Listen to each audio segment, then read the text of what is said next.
Good evening, Mr. Galati. Good evening, YouTube. Good evening, watchers watching on catch up. Good evening to you, my dear. And how are you? I'm very well. It's very wet and soggy in the UK all week, Eric. Well, Oh, we no snow. No snow. we were just informed by a friend here on Meadowmere Park that after this show, I've got to finally use the car, which I haven't used in over a week because of the snow and ice. I'll finally be free, but we must go out to shop because an Arctic blast worse than what we've experienced is coming. And it might even be 14 degrees below zero with the wind gusts. So water's going to have to be dripping from the faucets. And at the same time, we got to stock up, and that's it. At least we're safe. Our priest came. And today, because it was Candlemas Day, Monday, the purification of Our Lady, he blessed the house.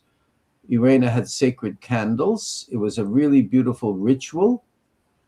And that is, if you still believe in ritual, if you still believe in the mystical and everything, it means something. So, anyway, it's good to be back. We're doing part 3 of the Flipper list.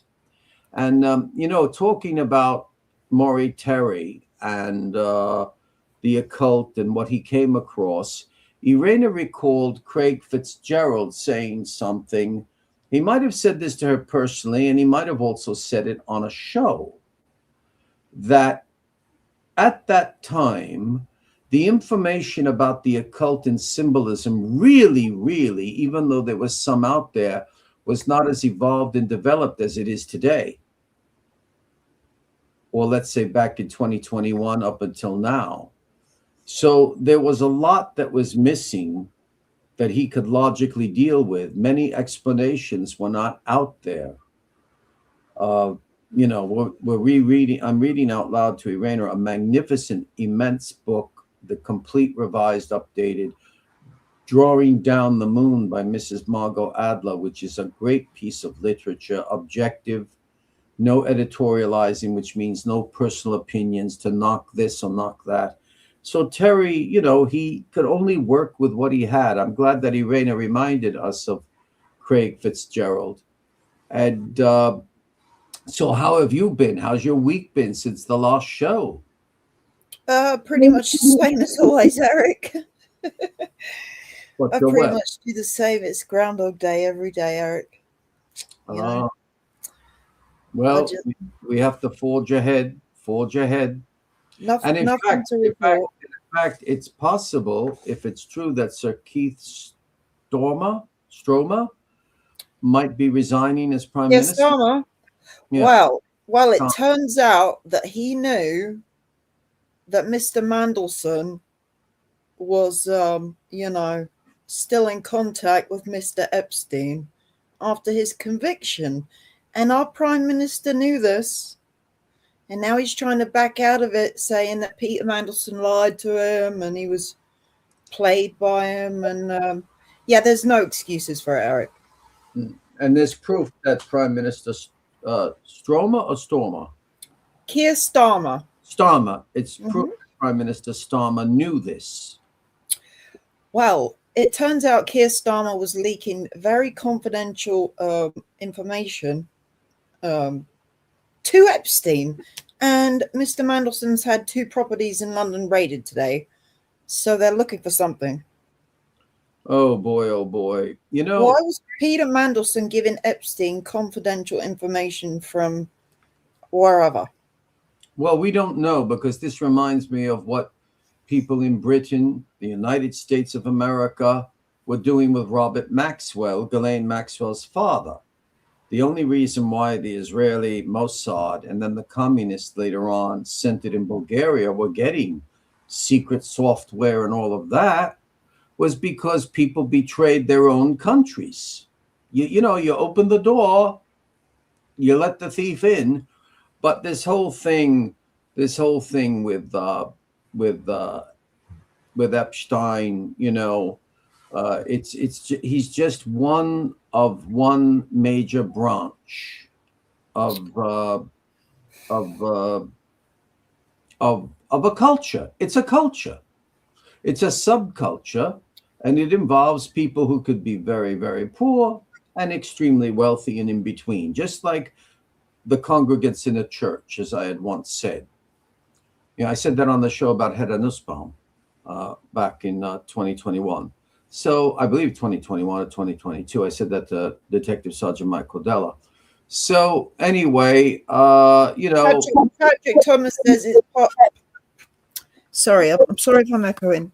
It's Parfuma all over again. Hey host, hi chatters, hey Steve. Yeah.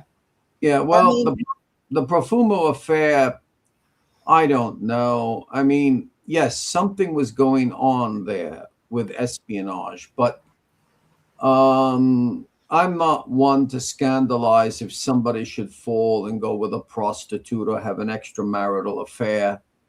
But there was something much more deeper with the Profumo affair, because Rothstein actually years later was given a big dinner with his colleagues by Scotland Yard. They came to Manhattan to see him and others because there was also an interconnection with John Fitzgerald Kennedy and something that had to do with the assassination. So all of these things, when you're up at that level of power, they all know what's going on. They all know what's going on. It's just like 9/11. Mubarak of Egypt knew something was going to take place. President Cossiga of Italy knew, and people here just turned a blind eye or maybe wanted it to happen. Well, I find it incredible that only one woman is in prison for these crimes, Ghislaine Maxwell. And I don't know about you, Eric, but at this point it feels like nobody is going to be held accountable for these crimes. No, because you see, it's powers and principalities protecting each other. That's the whole point. Yep. And when you have, I personally, I'm very severe, as you know, with my jurisprudence. I know what President William Jefferson Clinton, Bill Clinton, has been. But you've got to have proof. You've got to have, you see, I don't deny what the girls are saying. I can't deny them. I can't deny it. Just like Brenda Marine, Wendy Savino Clark. I can't deny what she has said. That's direct evidence. But you have to look at the accused and where is the trial? Where is this? But I definitely do not believe that I just don't see, even people I know who are not for Trump, I just do not see Trump as being a pedophile. Well, Eric, I mean, that word pedophile, I mean, we know, as far as we know, there were no tiny, tiny kids. And that's where the word pedophile is little kids, right? Yes. But the word pedophile is so hard-hitting. That's why the news outlets use it, right? Well, they use it, yes. I mean, as my friend, I don't think she wants to be named, but she's a top lawyeress and a judge in New York, which is known as an arbitrator. She works on cases at home. She's a brilliant mind. She believes Dershowitz is guilty. I say, but wait a minute. Mrs. Virginia Giuffre Roberts apologized, I believe. And he has notebooks of where he's been all the time. He's a top lawyer. She claimed that she was at his home in Connecticut. And at that time, his wife was throwing a soiree, and then she said, well, no, I wasn't there. But I just answered, there was the case, the Elm Street house in England. There's a 2-part video on it that's very good, but a man tried to tell me you shouldn't use the word pederasty. Look, you don't know what you're doing, because I said pederast is the male child and pedophile regards to the female child, and he insisted, and so he went away. I defeated him, but kindly. And this is what I wrote. I said, "Thank you for the follow-up.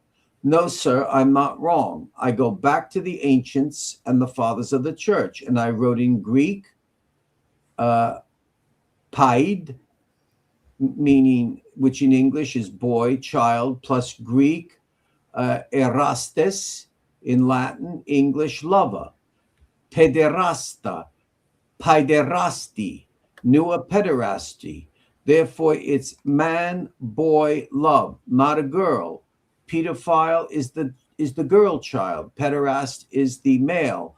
People think I am a fanatic. No, it's a mental linguistic, or as I say, nuso-linguistic factor.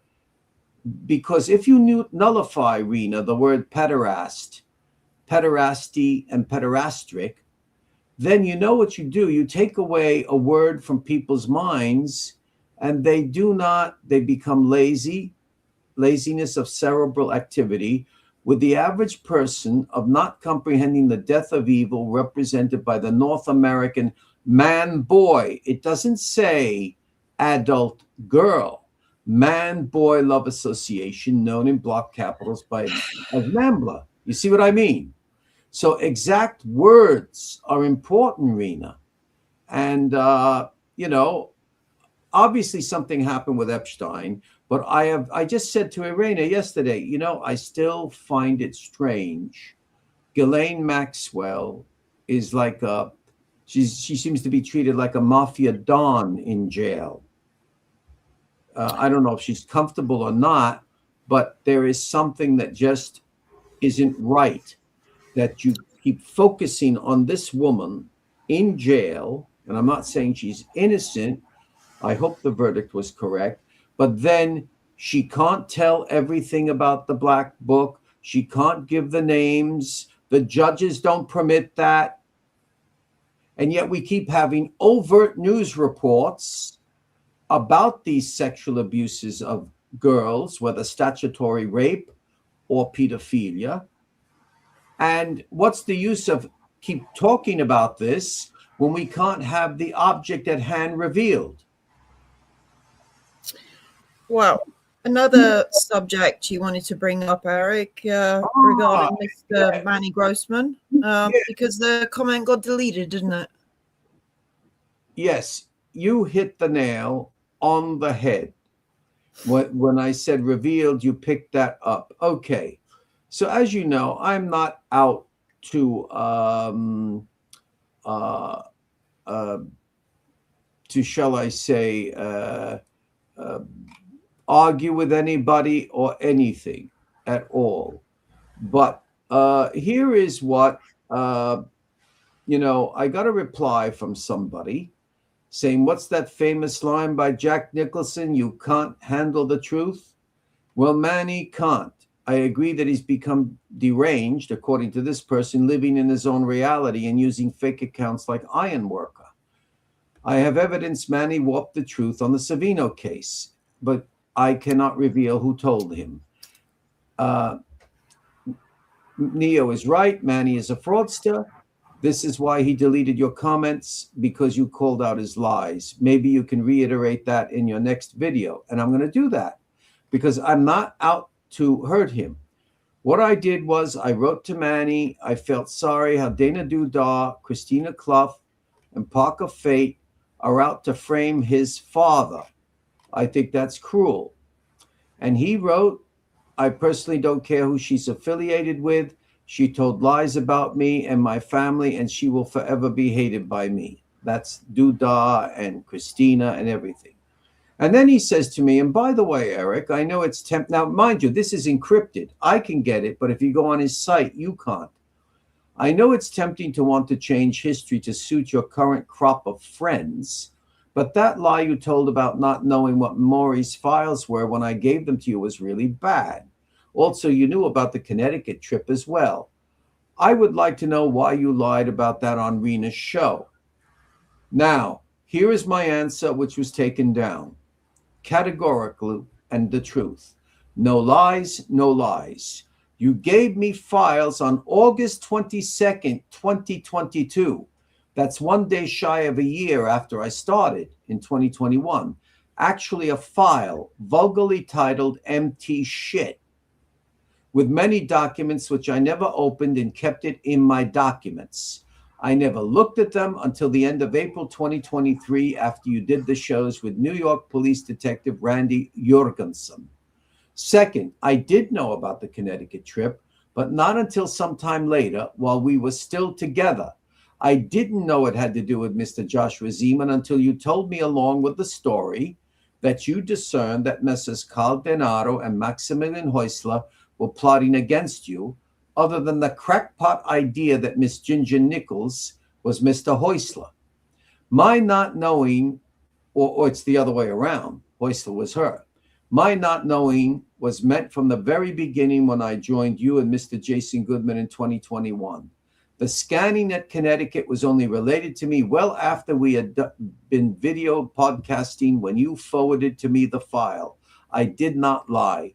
You should examine your own conscience. You have an emotional mental problem of falsely befriending and then discarding persons who are kind to you.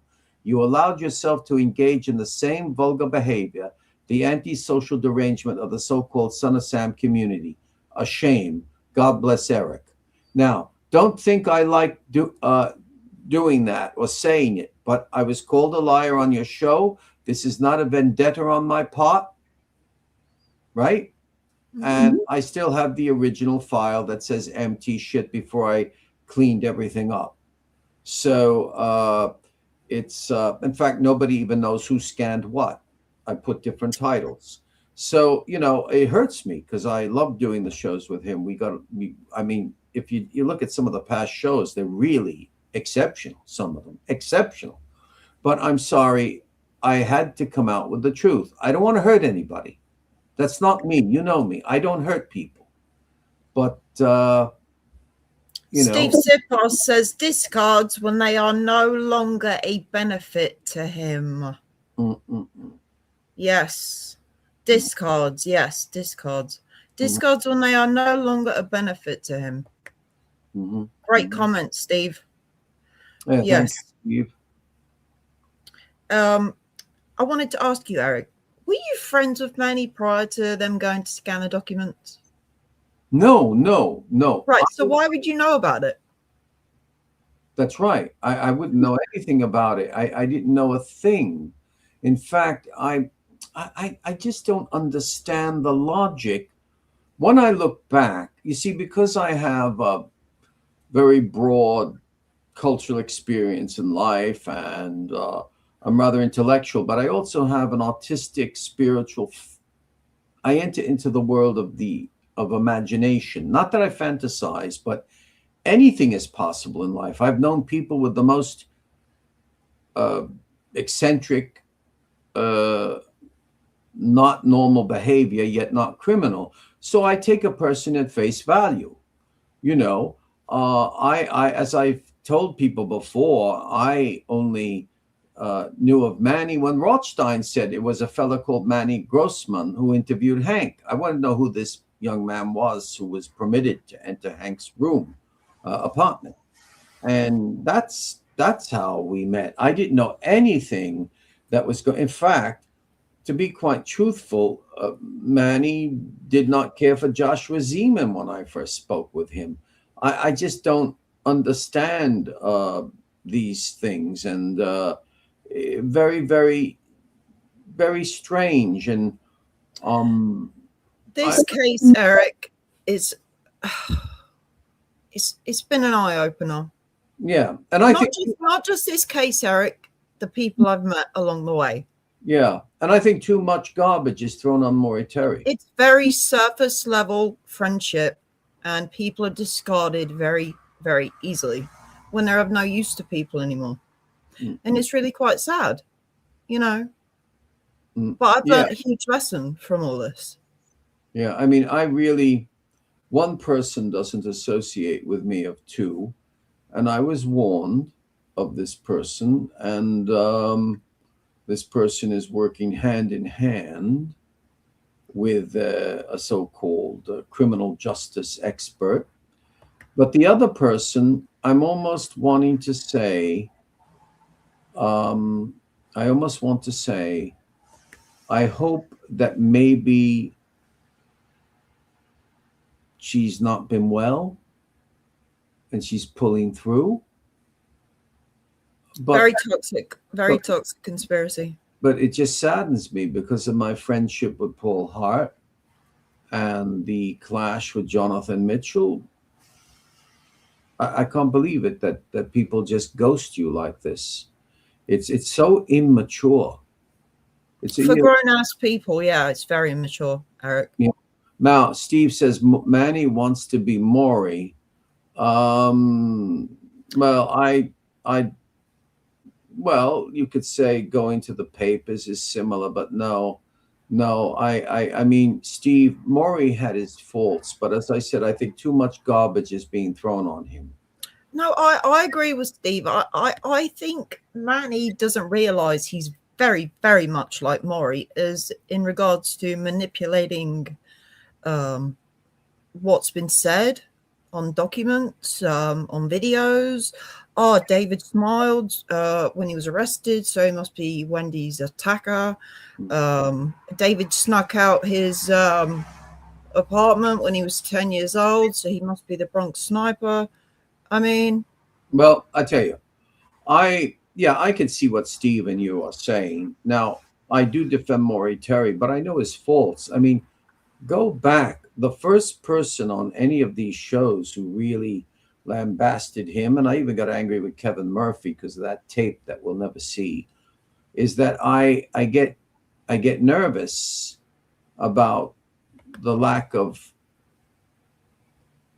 direction of shall I say, you've got all these names, go and investigate them, but I can't criticize Terry because he's dead. I don't know why he wasn't able to do it. Maybe he didn't have the money. Maybe there was something personal in his life. Because remember, this flipper, this is part 3, the final part of the flipper list. As I said last time, this was not something published. This was not something public. This is private. So yeah, but then you have to think, Eric, he was still naming dead people who couldn't defend themselves as being accomplices in these crimes. So where John and Michael Carr. Yeah, but he wasn't the only one. But they couldn't defend themselves. They're dead. So really, you know, he should have used different names for them, Eric. Yeah, well, on the one hand, that's true. But on the other hand, we're dealing with homicide, and there are all these interlinkings. But, you know, and at the same time, Conspiracy Archives is right. Maybe he did, and we don't have it all. I just think he could have used pseudonyms for John and Michael Carr. Mm-hmm. Do you agree with me? Let me see. They were dead and they couldn't defend themselves, just like you're saying now Maury's dead and he can't defend himself. So it's the same thing, isn't it? Yeah. He had no proof John and Michael Carr were accomplices in the Son of Sam crimes. But yeah, he still went and publicly published their names. Mm-hmm. And you have to think of how the Carr family was affected by this. That's still, right. Still to this day, people are accusing them. Nearly 50 years later. I just try and think, you know, if I was in her shoes and my brothers were being accused of this. They're allegations. Severe allegations. Yeah, but mind you,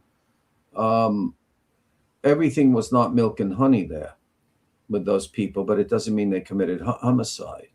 I had once said to Manny on the first psychiatric Sunday, and on the phone, I said, Maury Terry did discover what Rothstein had known of at the end of the 60s and early 70s before he had a gold shield from Walter Ace Brown, the Hinge, that they knew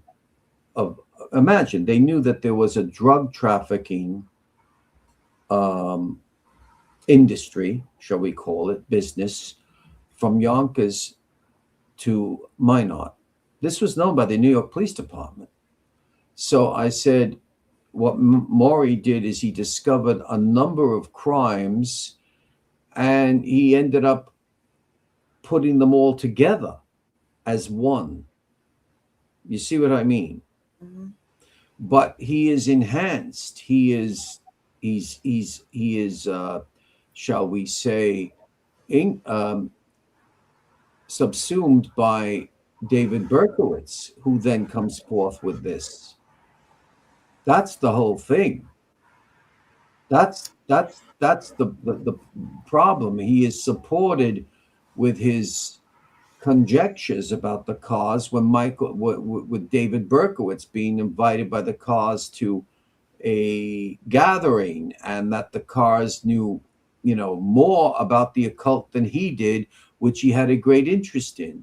All of this still needs, it's like I said to Ginger Nichols. I says, I'm at zero, and she says, I'm not. She's a great gal. She has about 30 notebooks, but I know what she means, and she knew what I meant, that there is so much more to be meticulously analyzed, and the only way is if I could get answers from Berkowitz, but I don't think I ever would.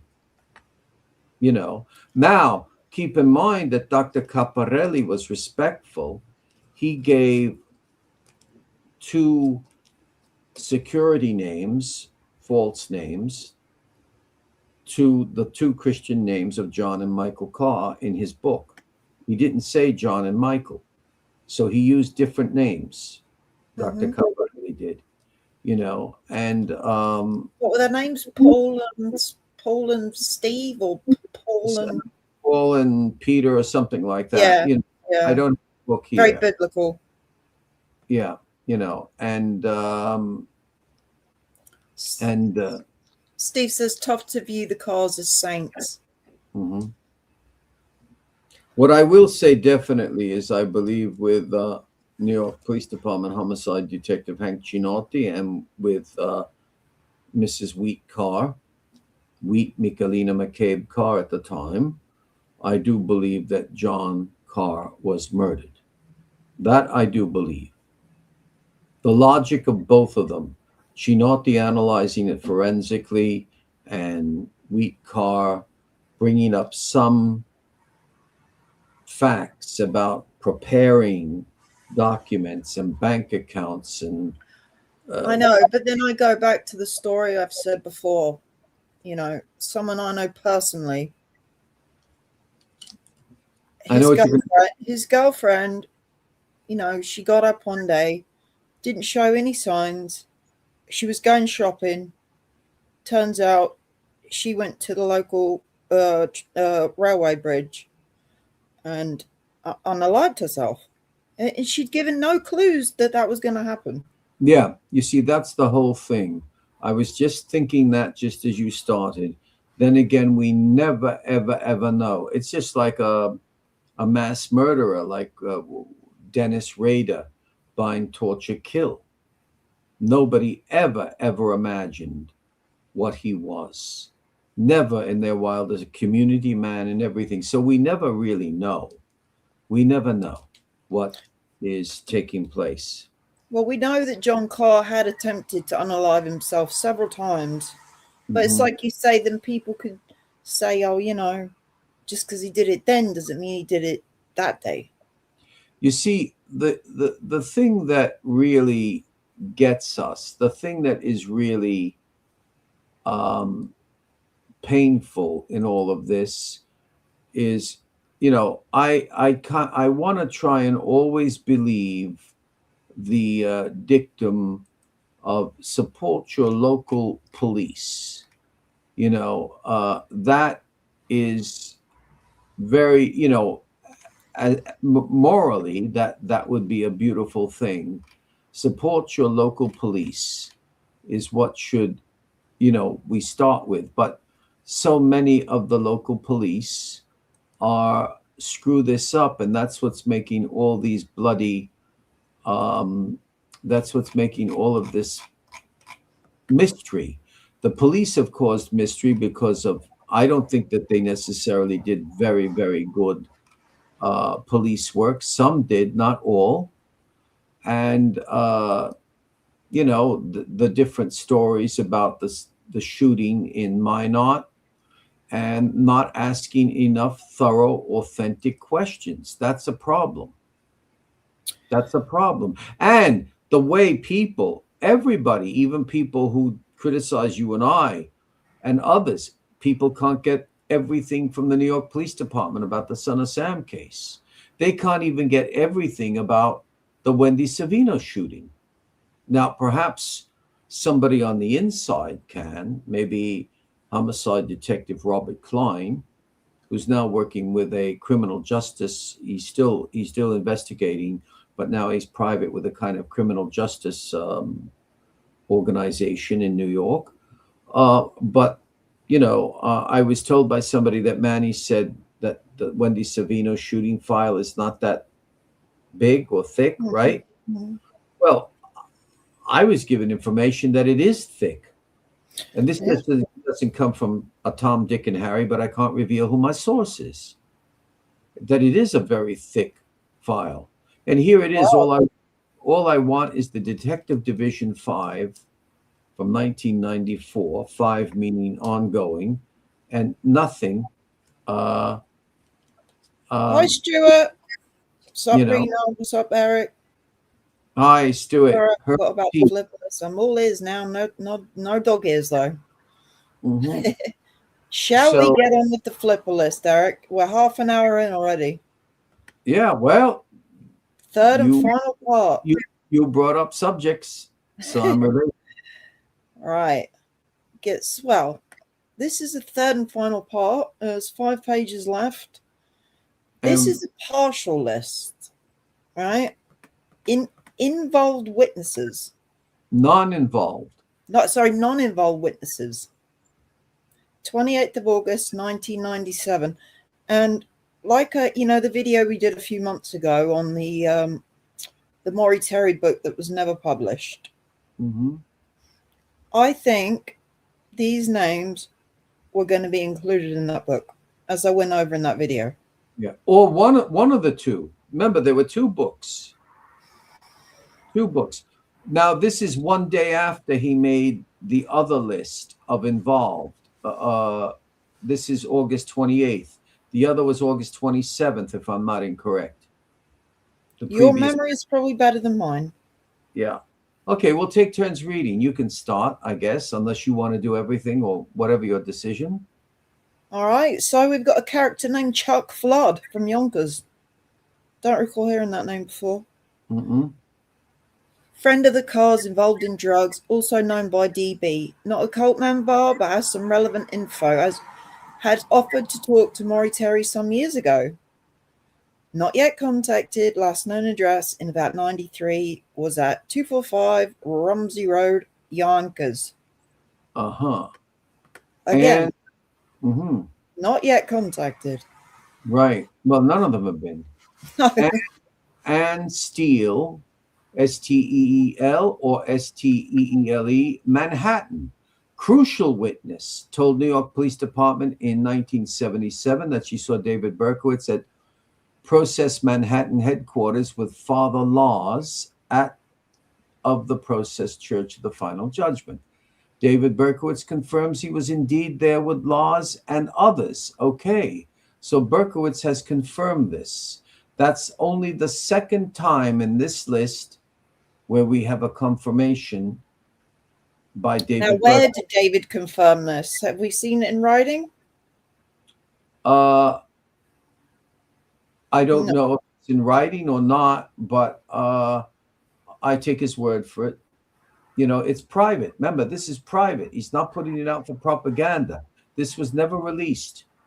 This is private. Yeah, well, at the end of this video, we're going to go over that super massive list. And if I remember rightly, that was from 96. And maybe that's why Maury's saying DB confirms, because DB did sign that list.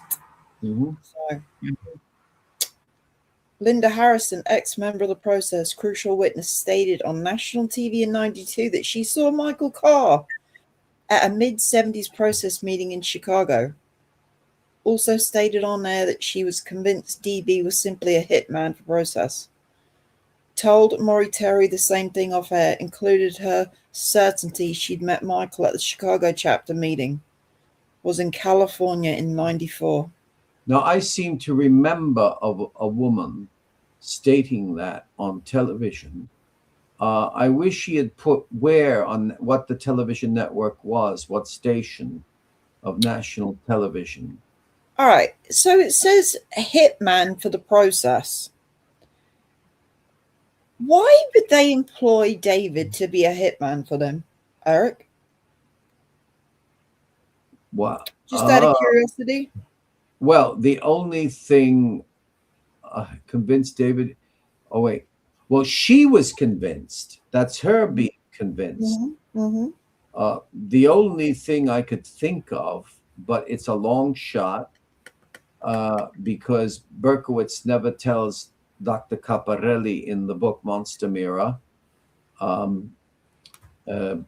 that he did things for the Process Church of the Final Judgment, but possibly because David says the Process Church of the Final Judgment was the larger organization, and they were created to create mayhem, chaos, and terror, whatever adjectives he uses. But that's just a guess on my part. She would have to be the one to tell us why she's convinced, but she's convinced. That's not, she's not saying he was. She's convinced. There's something about Berkowitz and his relationship to the church that makes her say that. I wonder if she's still alive. Anna Collins. Hang on a minute. I've often wondered this, Eric. This whole, the process, they wanted to cause chaos. A couple of points. If they wanted to cause chaos, why was the main target of David women? Wouldn't they be shooting anybody? Right?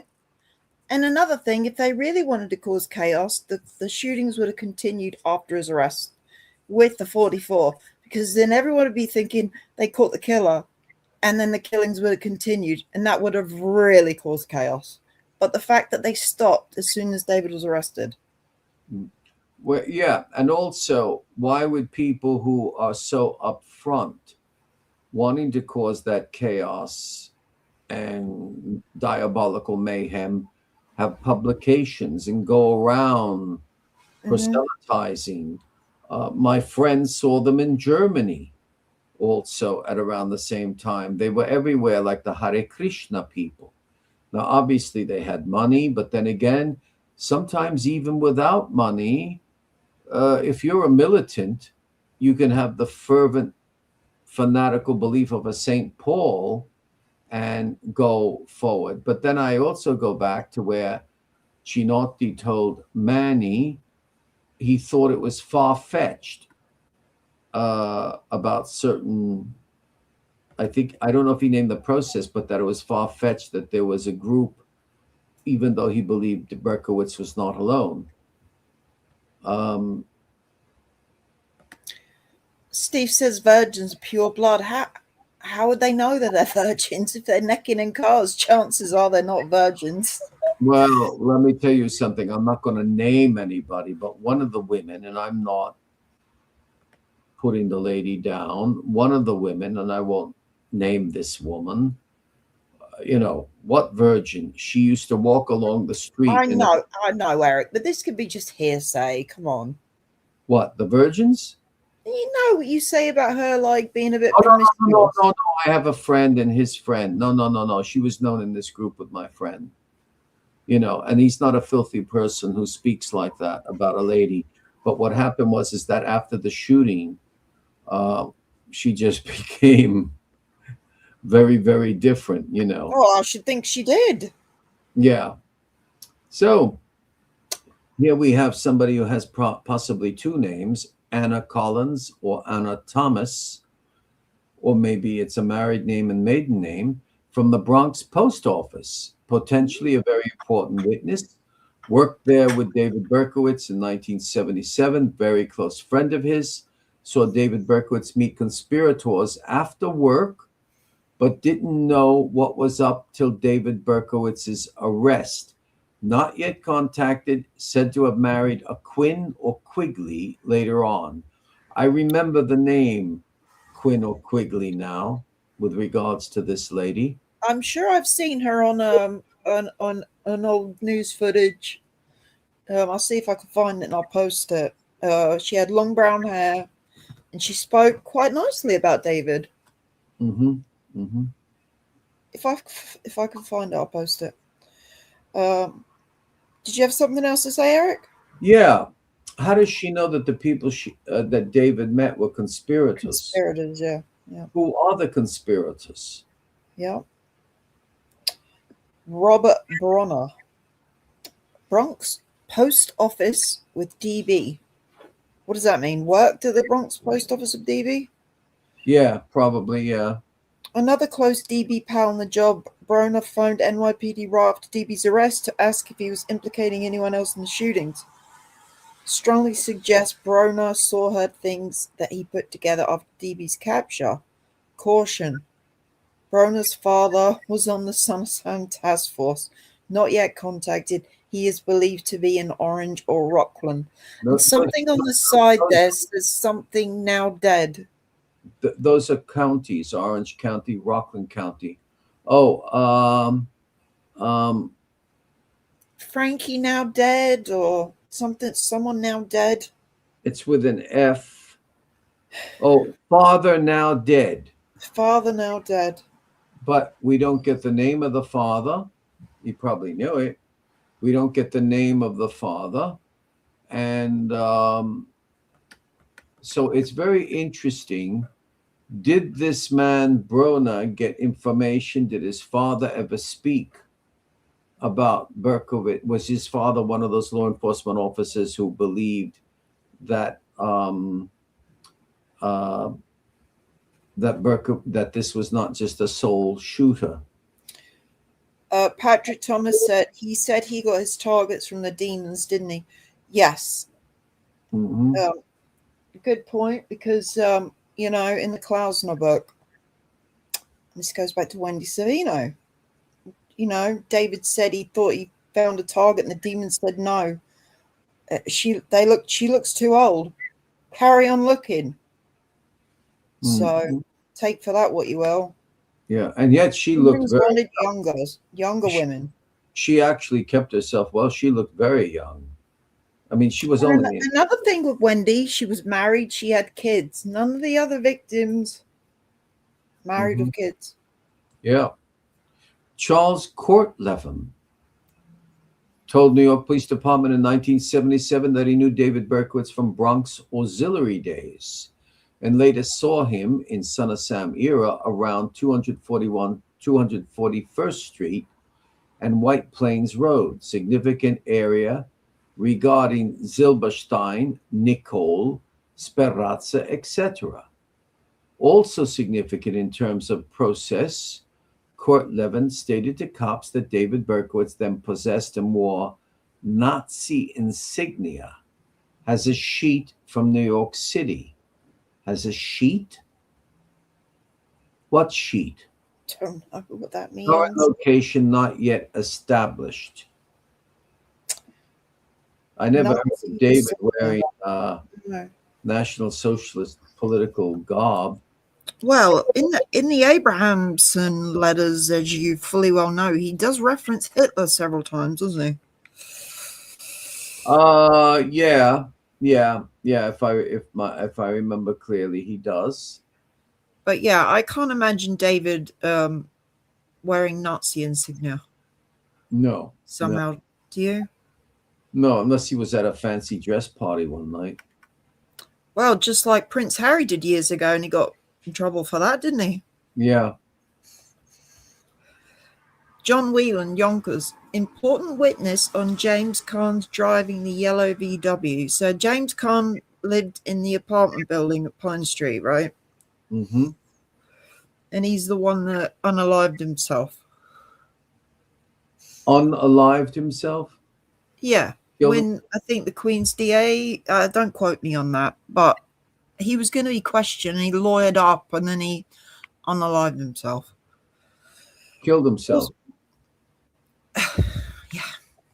Mm-hmm. Also stated to cops that Khan was fearful of being killed and said it would be them or me. Khan's comments came during the time post DB arrest when other murders were occurring. Not yet contacted, current location not yet established. The other murders were occurring after David Berkowitz's arrest. But so is Khan, see, who's related? There are always murders taking place, even today. But what murders is he referring to? You know as much as me. Mm-mm. Kevin Griffin, good Welsh name. Griffin. Griffin was the bartender of the Candlelight Inn who tossed David Berkowitz, Michael, and Bobby Grady out of the place minutes before the shots were fired into the bar by the boys in October 1976. Were they firing shots in the Candlelight Inn, supposedly? Supposedly. Griffin also stated Bobby shot dogs, and Griffin also knew Donnie, Stephen, and Woody. Griffin also told Maury Terry that he saw the boys in the yellow Volkswagen on occasion and that they used to talk about going over to Untermeyer Park.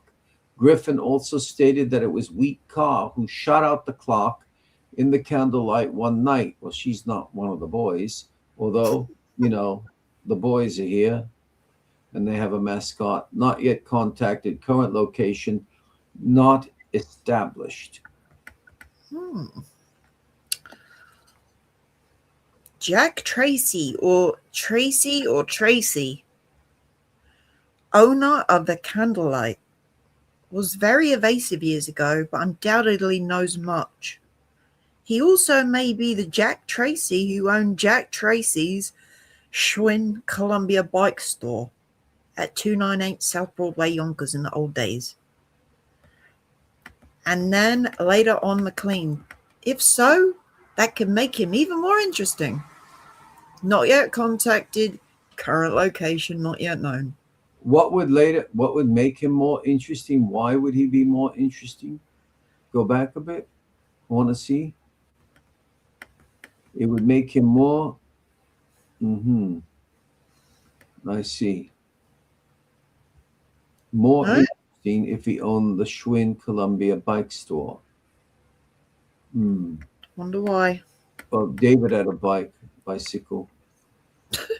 Jeff Hartenberg. Oh, this was a friend of Berkowitz's. Close friend of David Berkowitz in Co-op City days. David Berkowitz states Jeff saw him on a yacht in New Rochelle during the Son of Sam days. Jeff was on another boat. David Berkowitz says the boat he was on was none other than Joseph Carrozza's. The SAARC. Ironically, that's almost cars backwards. Now in Delaware, not yet connected. So, yeah, he played word games and all of that, Terry. But notice how in italics is the pronoun he. David Berkowitz says the boat he was on, as if he's maybe stressing it or quoting him. Notice the italic? Yes. That SAARC reminds me of the Amsterdam. Yeah. The Eliphas Levi symbol. Ah, yes, I know what you mean. Yeah. Walter S. Bronx. Walter is allegedly an eyewitness to the SOS Suriana Esau double murder Bronx, April 17, 1977. Didn't come forward then because he was stealing a car at the time. Walter's statement from many years ago was bounced off DB, who says it's essentially correct. Walter says he saw 2-3 cars involved and that he saw DB walk 2 blocks east from the shooting scene and then pass off the 44 to someone in the lead car. Now, that contradicts what David said to Maury in the interviews that there was more than 144. So why are they passing it around? And then DB climbed into the passenger side of the second car. See, this is... Well, if he passes it onto someone.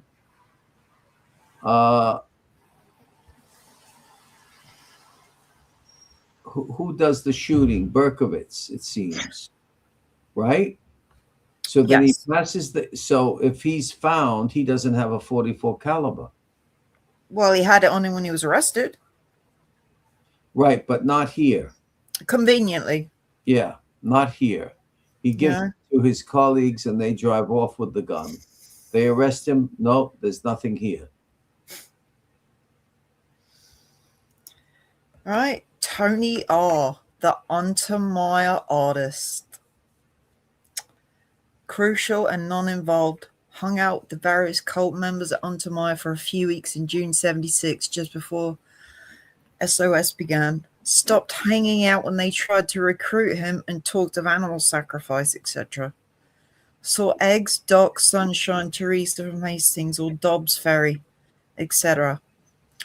Also saw John Carl there. Actually sketched Ken McNaughton from the process and Maria Cortina, who was with Ken, who made her cry, and who was murdered in Elmsford 2 months after DB's arrest. He also sketched Pete Perez and, by luck, JPD, the main Westchester leader who seldom visited Untermeyer. Do you know? Do we? I don't think we've ever seen JPD. Who that is? It's James Donovan. Oh, Jimmy Donovan. Yeah. It's yeah. That's in the sketch. Billy did. Yeah, that's right. Gimel Ishby. Mm-hmm. The artist did not see DB there, and he shouldn't have, as DB was away in Florida and Texas for much of the month. He didn't see Wheat there either, and shouldn't have, as she was down south with DB then. He just doesn't know that, does he? Mm-hmm. The artist also says the artist also says he was asked for an evil alphabet by John Carr and then provided one. The artist, who has a copy of this lettering, states he believes it was later used in the famous SOS letter to Breslin. Now It wait. looks right. Right. Now wait a minute. We got to ask some questions. Go down a bit, just so we see the top of the one above and the one below that you just read. Who is now the Untermeyer Tony R? Is that Billy the artist? Yes. Okay. So notice also here in the second paragraph, once again, we start to come across what's nowhere in any other of the other previous flippers except one above. Not is in italics to stress it. And so Terry is saying, well, basically, of course, he couldn't have seen him there because he was in Florida and Texas for much of the month. And then didn't is in italics, stressing that Wheat Car was not seen there. And Hi, Richie. So Maury Terry looked into every a-hole and scumbag in Yonkers and surrounding areas. Essentially, yes. go ahead, operators. That was Billy the artist, Patrick. Mm-hmm. I can never remember his last name, Eric. Can you? No. Let's go to the operators. Operators, cars answering service. Years ago, one of these women told Mrs. Maria Netu at 18 Wicker Street and her sister Doris that David Berkowitz had known the Cars and even dated Wheat Car once. One of these women, well, they're not named. Another operator told a N Tarrytown detective that the Carr brothers used to dress like priests in the house. Sure, satanic priests. Another told the Yonkers detective the same thing. No further info on these operators. Well, he believes that they dressed like priests, satanic priests. I just can't imagine Sam Carr dressed like a satanic priest somehow. The Carr brothers, it says. Oh, the Carr brothers. Oh, or even them. Mm-hmm. Can you? What if the postman came to the door? Yeah, well. Don't mind us. We're just doing a little ritual. You know? Don't mind us. You think David could have ever dated Wheat? I find that very, very hard to believe. Eric, do you? Would have been a hell of a match. Nice to see you here, Rich. I'm sorry, I'm in the other screen. I'm maybe a bit slow. Interesting answering services for old time spy hubs. Mm. It was the 70s. The Nature family. Think the cars were running women out of there? Hmm. Maybe the women were running away from there. The Nature Oh, so family. funny. 18 Wicker Street, Yonkers. I'm not making fun of you, Steve. Victims of a firebombing on May 13th, 1976, and dog shooting on Christmas Eve, 1976. The Natus told Maury Terry in August 1997 that they used to see David Berkowitz walk down Wicker Street and cut into the woods just west of the aqueduct, which led right to the car yard and garage. Very important testimony. Their niece also told Gannett's Bill Varner the same thing. Mr. and Mrs. Natu also told Maury Terry they saw a white car with its engine running and headlights on waiting on Warburton the night their dog was shot. They state the shooter that night, it was David Berkowitz, cut into the woods, ran a familiar route through the car yard, and emerged on Warburton. There, a car waited for the shooter at the corner of Warburton and Wicker and then sped off. This car, we know, was David Berkowitz's. The Natu's info shows that there were two people involved, which corroborates what David Berkowitz has stated. And thus, also, via David Berkowitz, we further know that second person was Richie Sperazza. Now, All right, a couple of points here. could they have Richie was questioned by Yonkers detectives after David was arrested, and they found nothing suspicious about Richie. Another point, why would David be needing to get in the speeding car when he lived right round the corner, Eric? You're drawing more attention to yourself being in a loud car speeding away than you are running away. Could It they? makes no sense. Now the Natus could see that, right? From where they were, they could see him get in a speeding car. Yeah, but if you look at the police No, report, but they don't know where the person came from that got in that car and sped off. They didn't see the shooter in the car. Right, but did they say they saw a person get in the car? And They said they saw someone getting in a car and speeding off, but they didn't know which direction he came from. yeah, I remember when Thomas Henry Horan was analyzing this, the fact that one could be running in either direction. Well, I mean, if you want me to come up with something logical to your question, you're right. Why wouldn't he just go home, go to where he was? He was in the vicinity, but maybe the speeding car is a deflection so that nobody can say, well, I saw him go this way. And he could possibly, the shooter could possibly be identified of where he resides. How far can you keep running with a gun? Richie said David was at his house that night. He got up and left because Richie thought he felt uncomfortable being at another family's house on Christmas Eve, and David abruptly got up and left. Yes, on his own. I remember that. I Mhm. remember. So you put all this together.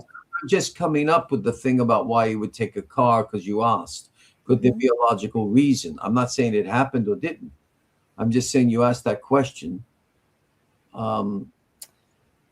David was stalking his neighborhoods. That's how he found out the names of the dogs. He was prowling. Mm-hmm. Now, they do say this car we know is David Berkowitz's. I don't ever remember somebody saying that it was his car. No, it wasn't his car. Yeah, here it says this car we know was David Berkowitz's. No, just literally they don't know that. Yeah, I've never heard that before. Interesting. You want me to read the next one? Yeah, we take turns. Yellow VW witnesses. There are several of these. and they put DB, Michael Carr, and Wheat Car behind the wheel in Westchester. These witnesses include Yonkers and NYPD cops Steve Cassara, son of DB's New Rochelle landlords, a former lawyer, and 2 secretaries of that law firm, and candlelight bartender Kevin Griffith. In addition, John Whelan saw James Kahn driving it after DB's arrest. DB on video has now also stated the VW was the cause. Okay, so do you know what video that would be? Which of the three, with Terry or with somebody else? I think it may have been the second one. Yeah. Don't hold me to that, though. Well, I have a sense of humor about things. I don't mean to. They put David Berkowitz, Michael Conway behind the wheel, and I'm saying to myself, all three at once. All 3 of them, yeah. on each other's laps. Yeah. Clown car. Okay. Oh, imagine how many people had yellow VWs back in the day, including, Ted had like an off-white VW. I never saw a yellow Volkswagen until after we did a show on him, and I couldn't believe it. It crossed right as I got off the islet here. It crossed from Rockaway Boulevard and the Rockaway Turnpike. They're stalking you. And yeah, it was eerie. Reuben Anthony, Yonkers, a crucial witness who told cops David Berkowitz occasionally hung at a biker joint on Ravine and Point Street in the neighborhood. David Berkowitz confirms this. Once again, italic. It's italic, these words. He's stressing what has been actually, it is stressing actually what has been confirmed. Reuben also stated that 4 days before his arrest, David Berkowitz was in the biker place asking for Mickey Carr. Now, this thing about the biker place, now, do they mean biker as motorcycle or bicycle shop, referring back to the man who had the candlelight? I have no idea, Eric. Well, usually when they say biker, it's motorcycles. That's Wheat's nickname, Mickey. Well, maybe it's a nickname, but that is her second Christian name, Michelina, I believe. And Reuben couldn't have dreamed that one up. By the way, other witnesses, including Yonkers, you see, this is interesting. One should have known what her full name was and said, he says it's her nickname, but that's her second Christian name.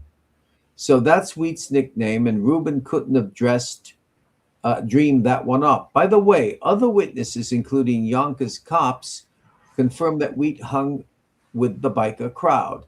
She also had a motorcycle license in the Son of Sam years, as did at least 6 or 7 other players. Reuben Anthony, currently in Mississippi. Patrick Thomas said motorcycle. Yes, Steve Wheat did have a motorcycle. Yeah, she had a motorcycle. Over here, we call them motorbikes. Mm-hmm. Did you know that? Yeah, I seem to remember. Motorbikes. Mm-hmm. So, sorry, Eric, I was on the other screen. Which one did you just read? Reuben Anthony.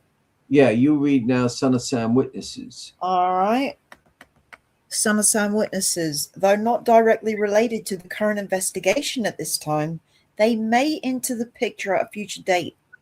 These witnesses include, from the Moskowitz Violante scene in Brooklyn, Tommy Zano, Cecilia Davis, Mary Lane, and several yellow VW witnesses, including the VW chaser and one couple who saw the VW arrive and saw 2 people climb out of it.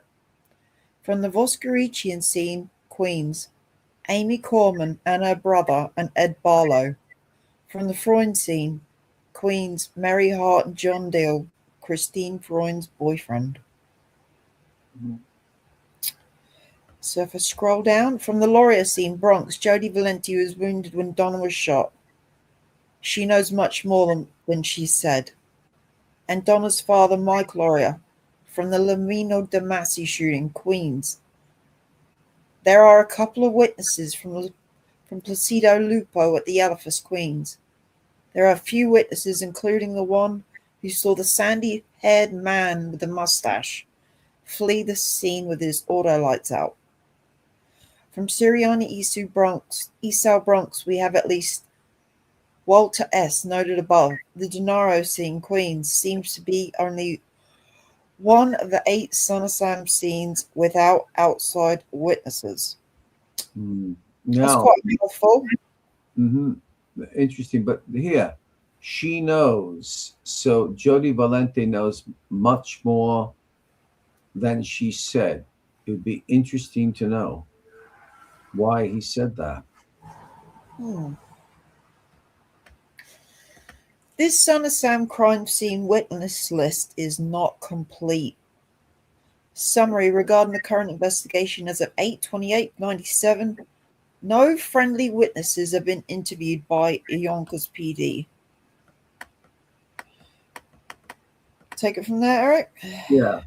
So somebody is in the Troy, New York area. Who what's that? Go back. Is a page missing? No.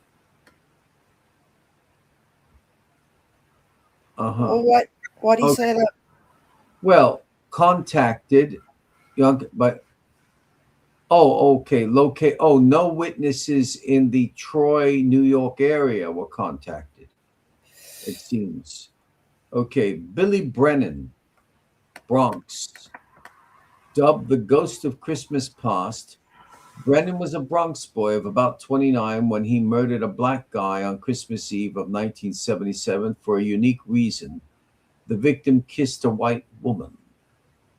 Brennan remained free until someone flipped on him in about 84. Now doing major jail time upstate, Brennan was known by and knew members of the Son of Sam cult.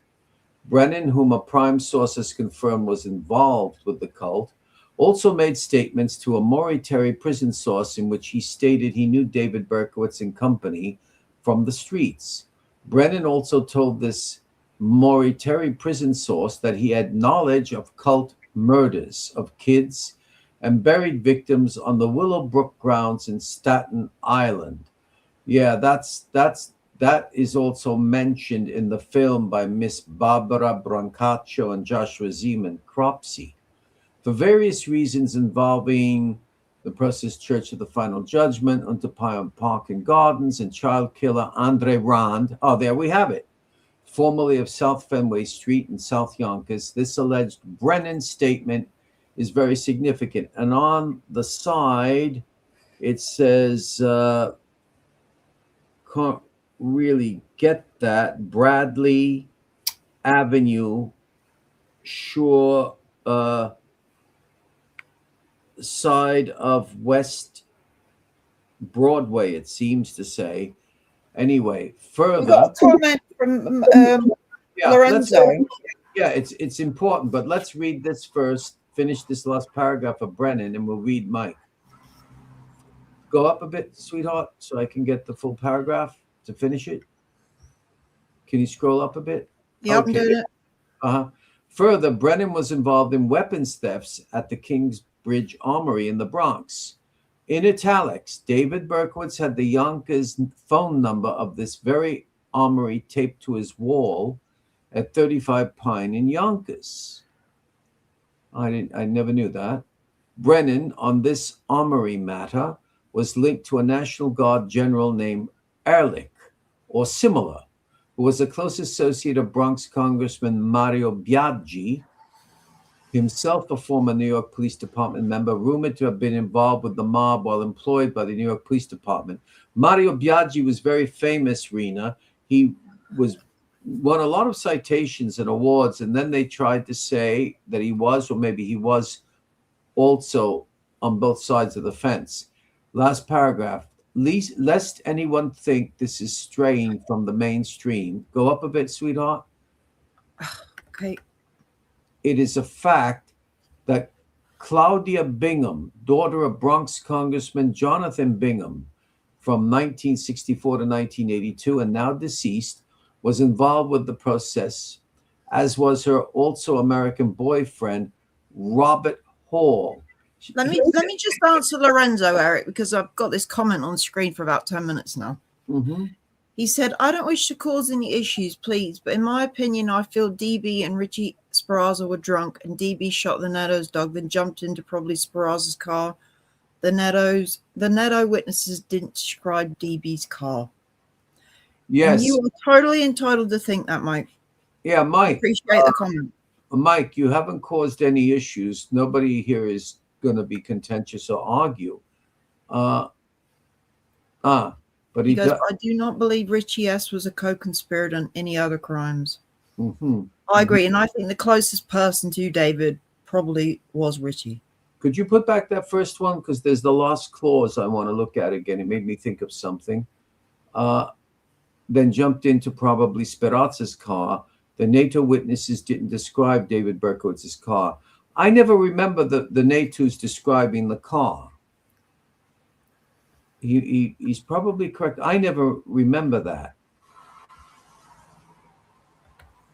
But Richie says it's always mentioned how close Wicker and Warburton are to Pine Street. But unless you go there, you don't realize it's like climbing a mountain, going walking from one to the other.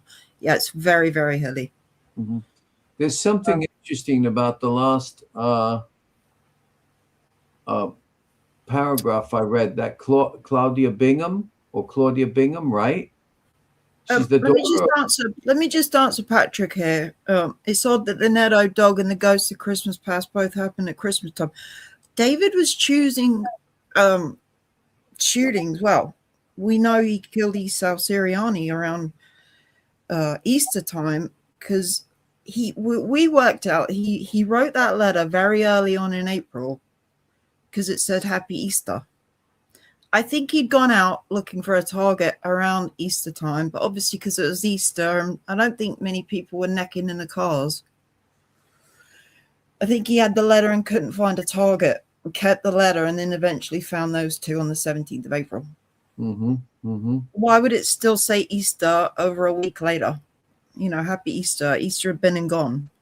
And then he, shoots the dog Christmas Eve. And also he stabbed Michelle Foreman on a Christmas Eve. So what was Easter written? What was that point you said about Easter? Well, the Esau Siriani attack, in the letter he left to Borelli, he says, Happy Easter. And we worked out that Easter happened around like the 8th or the 9th. No, so you never know. He might have been. No, but he said to Jack Jones that he started writing that letter in early April. So he was obviously looking to do some attacks around that time. Yeah. He was choosing holy days. That's right. Now look here. Please, Claudia Bingham, right? She's the daughter of Congressman Jonathan Bingham. But why does he say, as was her also American boyfriend? Why does he say American boyfriend? Why is he putting in that the man is American? What is the witness to NATO shooting was an off-duty member of law enforcement, member of the NATO family.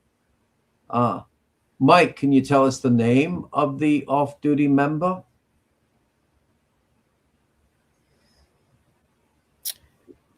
Do I need to move the screen? Have you finished that, Eric? Yeah, well, there's one more paragraph. In this context, there is also the matter of the hijacking of a Navy trailer loaded with rockets, etc., from a rest stop on Interstate 95 in Branford, Connecticut, just before Halloween 1983. Key prison source, Vinny sent out advance notice in writing of what may be this hijacking. Brennan not yet contacted, in prison upstate. I forgot a husband of one of the NATO girls, a cousin, adult male. Thank you, Mike. All right. Other inmates is yours. Okay. There are several who may have knowledge that would be helpful to this investigation. Some may be on parole. Others may be off parole or still in prison. These include Richie Rivington, John Adams, Jimmy Montague, and Diane, a transsexual inmate in the late 70s, early 80s, as well as the earlier mentioned Cookie. Mhm. So You we're read, getting to the end. yeah, you read Paulie Marcus. Paulie Marcus, Queens, a top informant of NYPD OC Control Bureau cops in the 1970s. Marcus knows much about the sex occult underground during the Son of Sam era and before. Also knows individuals in the circles under investigation in this case, including Ben Rose and Carmine Cardella. Paulie also has pertinent details regarding major Untermeyer suspect Whitey and the alleged murder of kids in the suburbs.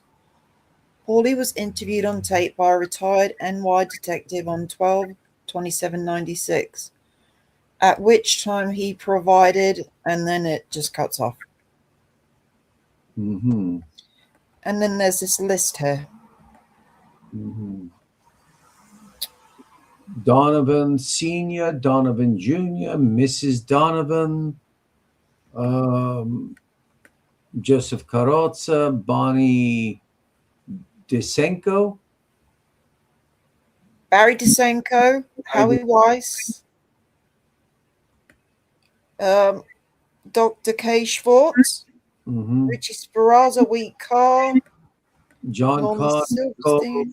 Kahn, Peter Gannon. These are all the names we've gone through. And the D means they're deceased. Yeah, lots of names there. Mm-hmm. It's Ron Sisman, Roy Reid, and Pete Perez. Mm-hmm. Susan Conway, Patrick O'Shaughnessy. It's interesting. Sometimes it's insensitive. They put Ron Sisman, but they don't put Elizabeth Plotzman.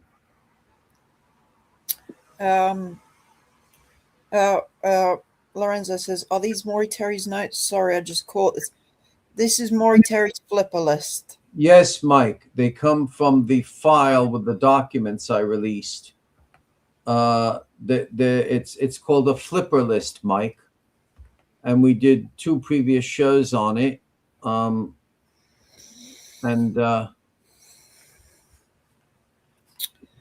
we were reading just now, Mike, were those not involved but who could offer information. But on the other 2 shows, it was full of people who are suspected of being involved, and he hoped that they would flip and talk. So I take it you've seen this before, Eric? Yeah. Can you enlarge it possibly? Yes. If not, that's okay. Okay. This is just a 2-pager. The letter, this becomes an affidavit once Berkovitz signs it. Mm-hmm. So people think that Maury typed this up. David signed it. All right. Now, when you say people think he typed it up, that's what's been said. But wouldn't he? I tend to agree. But then again, David did have a typewriter.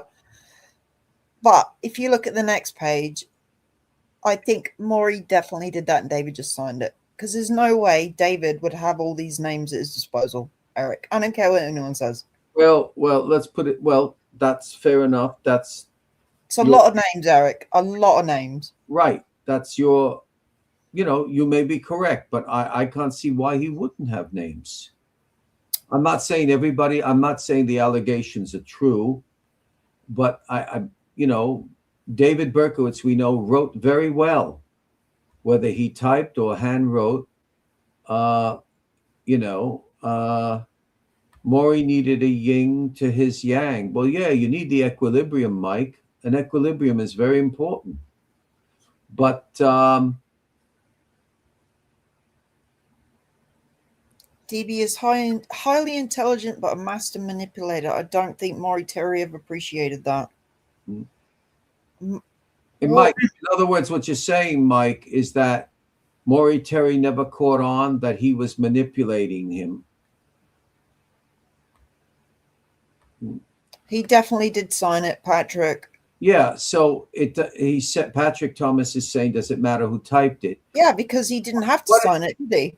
Yeah, what is the story? That the straight story is that David Berkowitz typed this up himself, correct?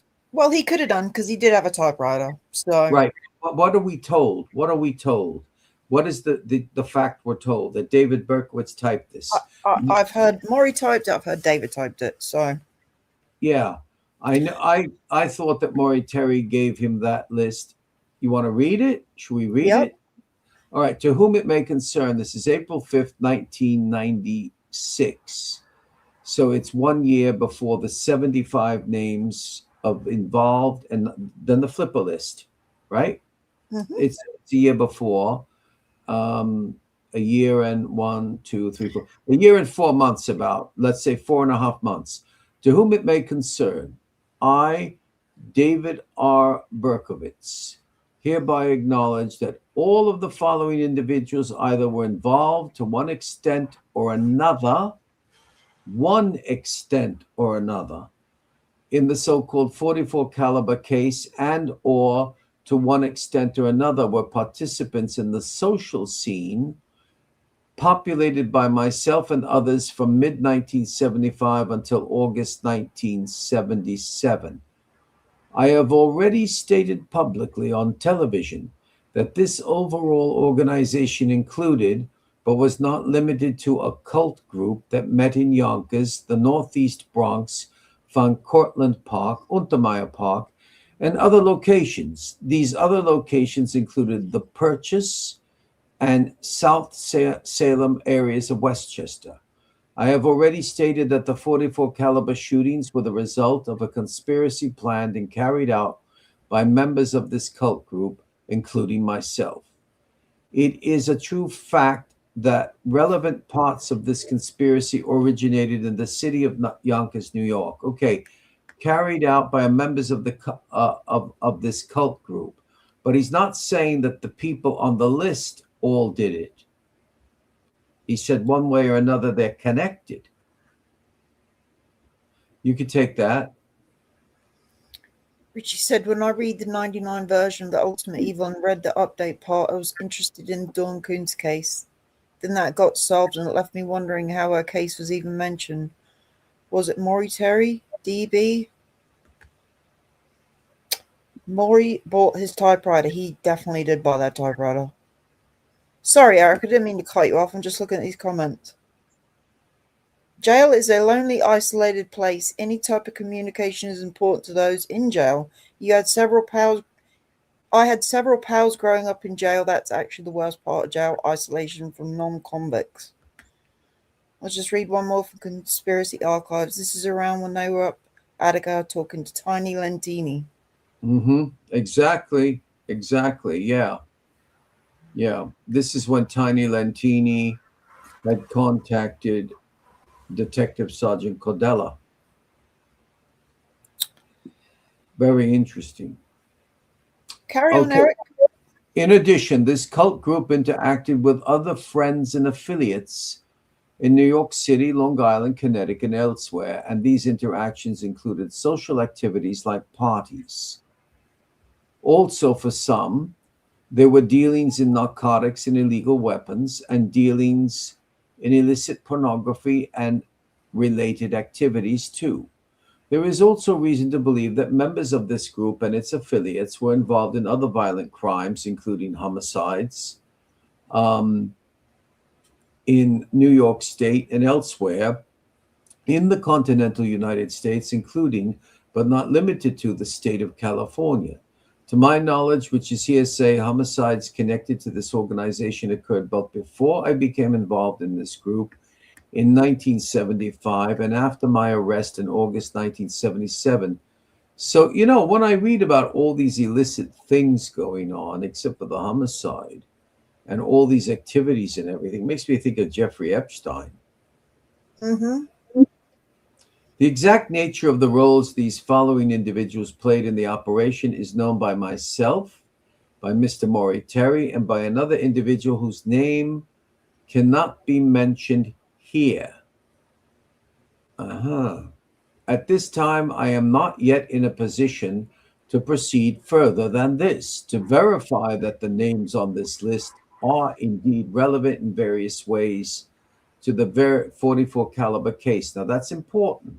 In various ways, he's not saying that they're murderers. In some instances, to other cases too.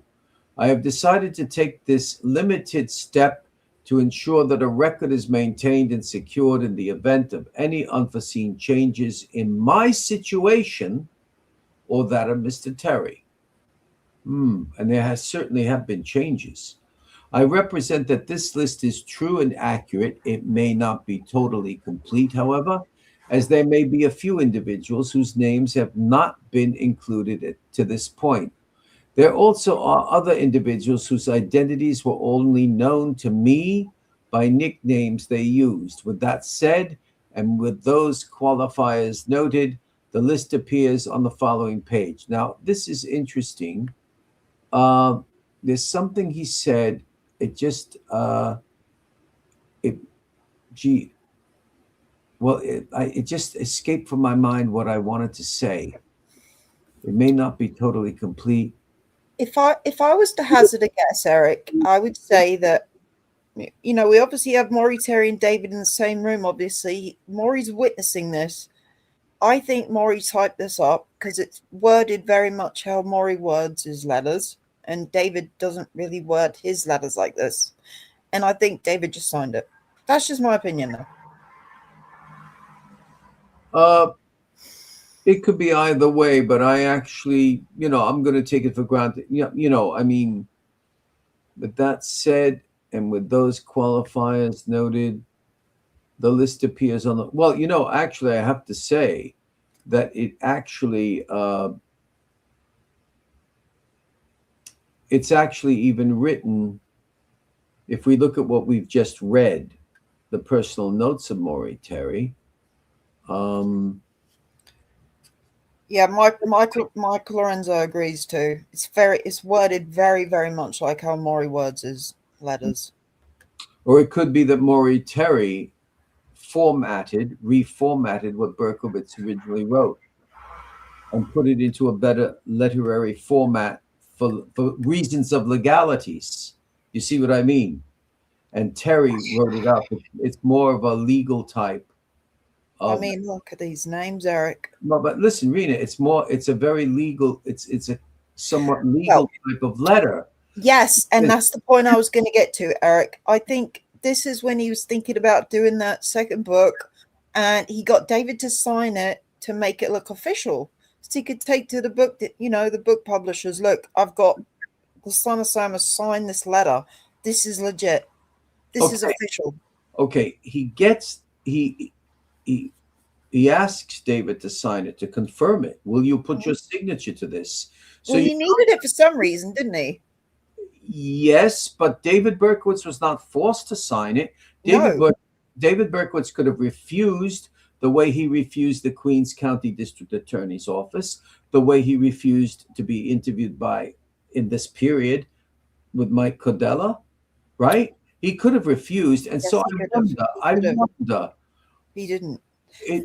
I wish Jack Jones would give an idea as to why he thinks the story is so different here. I would like to hear what Jack Jones has to say. Well, as we know from when we did that book video a few weeks ago, however long it was ago, David had no idea Maury was doing this book. So for whatever reason, Maury convinced David to sign this list. But right. I think Maury knew that this list was for official reasons to take to the book publishers. Because he said he wanted to include these names in that book. Yeah, that could be very, very true. So therefore, he is quoting David Berkowitz if it was to be in the book. So therefore, Maury Terry is not accused. But I still don't see David Berkowitz doing this just for the fun of it. This is typical David Berkowitz, as I have stated in the timeline. He tells one story, then he goes back to another. He tells one, and sometimes simultaneously to different people. And we don't see the two different stories that I'm alone or I was others. This actually, this David Berkowitz declaration here is inherent in Caparelli's book, that he knew people, he knew so many, right? But it's inherent in Caparelli's book. But I don't see Maury Terry forcing him. Poor Maury Terry's theory completely overtook his life. I actually empathize for his family and friends. Mm-hmm. And it's very easy to see how Maury got so deep into this case because it gets its claws into you and it won't let go. Well, it's the same thing.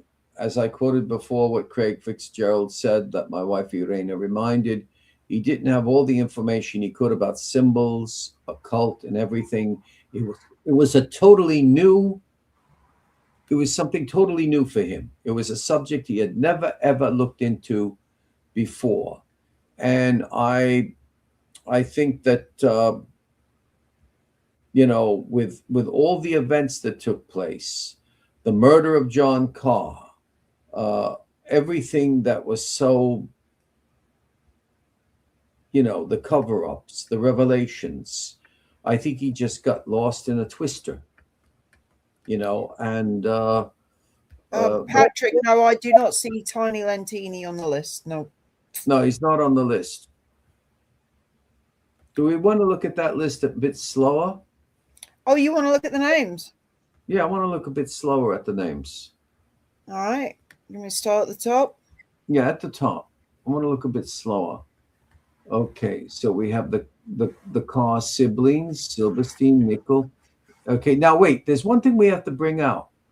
It's very interesting that there are 70. I remember when I first gave you the file, you says, Eric, I counted these. There's 77.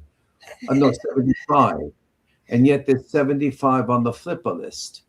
Yeah. That's very, very interesting. And Don't quote me on that number, Eric. what? Don't quote me on that number. Yeah, I actually thought there was 77 here, but nevertheless, Herman Slater. Oh, Slater. I'm just looking because there might be a name of some other case here. Okay, go up just a bit. You can scroll up just a bit. I wanna see if there's a name of Robert DeVries. You never know, or somebody else. Go up. There's a Robert Hirschman. Mm-hmm. Look at that. All the time, Ronald Sisman. Nothing about Elizabeth Plotzman.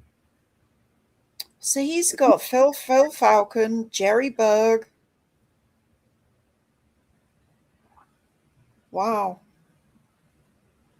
Peter Pipio. Keep hearing that name, don't we?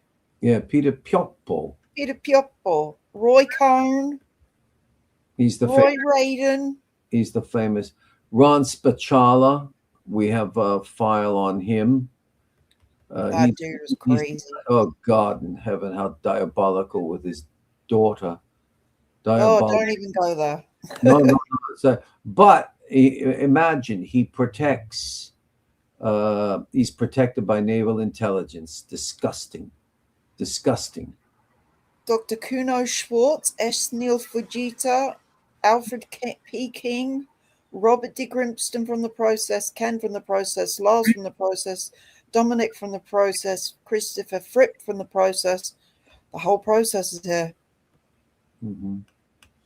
Some of these names are hilarious. Look, Cross-Eyed Sisters, Sunshine, Female, Bronx, Allison and Amy. Is Big-Breasted Wendy on here? Is she Wendy Kaplan? Big-Breasted Wendy might be Wendy Kaplan. Yeah, she's at the bottom on the left. So he's got Patrick O'Shaughnessy and his girlfriend. And who's the girlfriend? Howie Weiss, Phil Falcon, Jerry Berg, other process people, including at least one female. Is Mary on here? Who? Marianne? No. Marianne's not on here? Mm-mm. Why? I don't know. Minutolo is. Oh, William Mensa is. Yeah. Rob Lowe. Mm-hmm. Vinnie Minutula, which was Donna Laura's boyfriend. Mm-hmm. Whitey, friend of Ace, Walter Ace Brown, Ted Beasley. I mean, these names. There's a lot of names, isn't there? Yeah.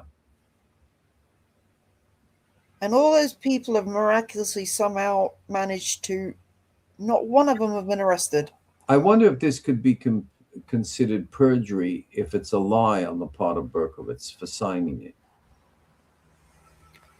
Patrick says, any Morgana? No, I haven't seen a Morgana.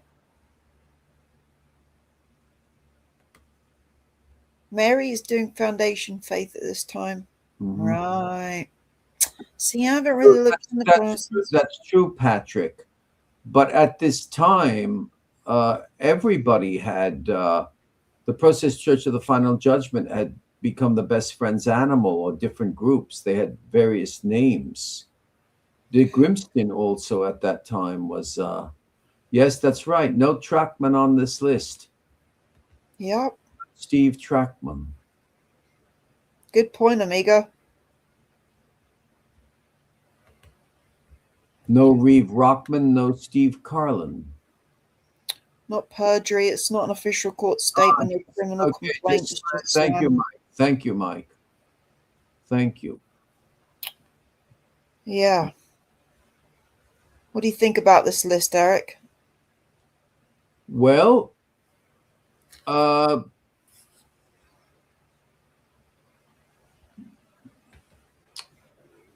I often wonder,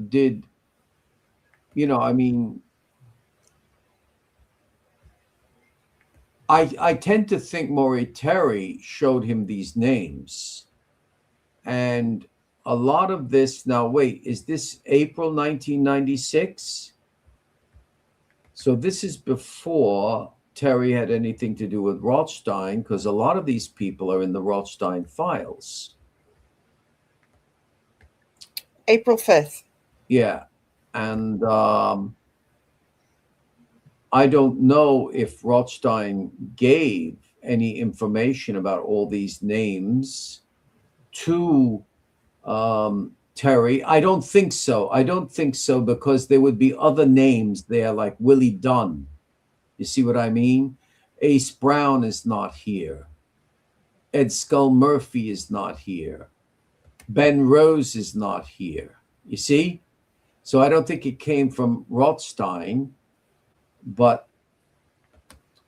and the only contact between Terry and Rothstein really had to do with the Kennedy assassination, when he and Marita Lorenz were interviewed by Terry or somebody in a show that Terry produced, which I wish we could find. But all I can say is that David Berkowitz has to answer for something.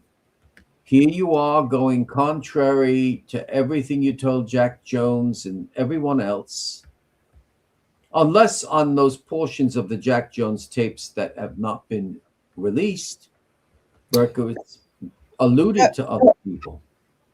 Yeah, no Robert Taco Grady on here. Nope. No? Nope. Steve just asked.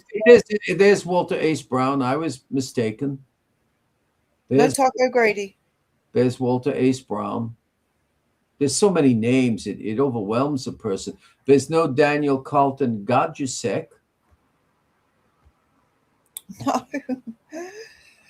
There's a lot of the main players that we know of not on this list. Mm-hmm. It's interesting, isn't it? Very interesting. Lots of names I've never heard before. Mm-hmm. Woody, Steve Verk. Well, the only thing we can say is that this is typical David Berkowitz.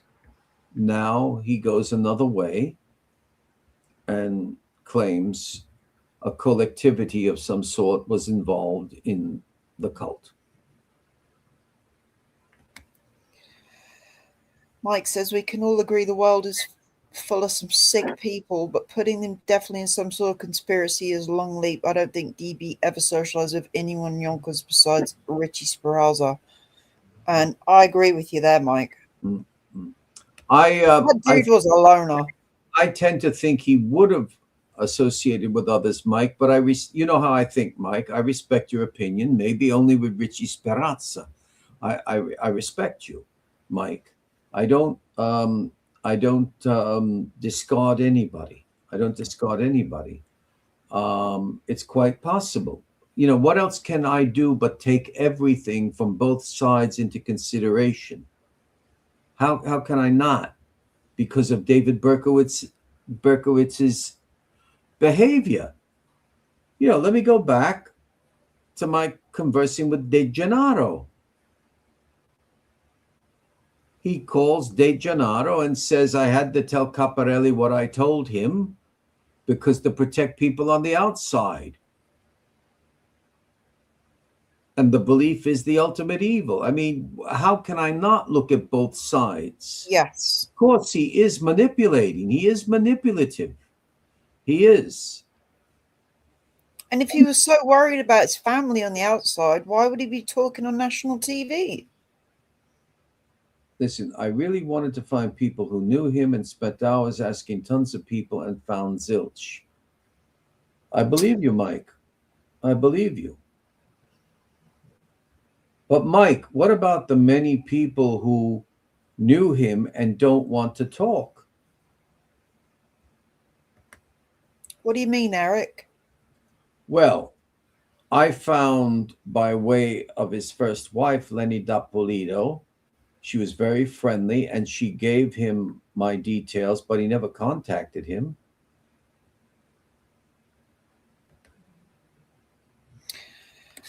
I think David was a loner, Eric.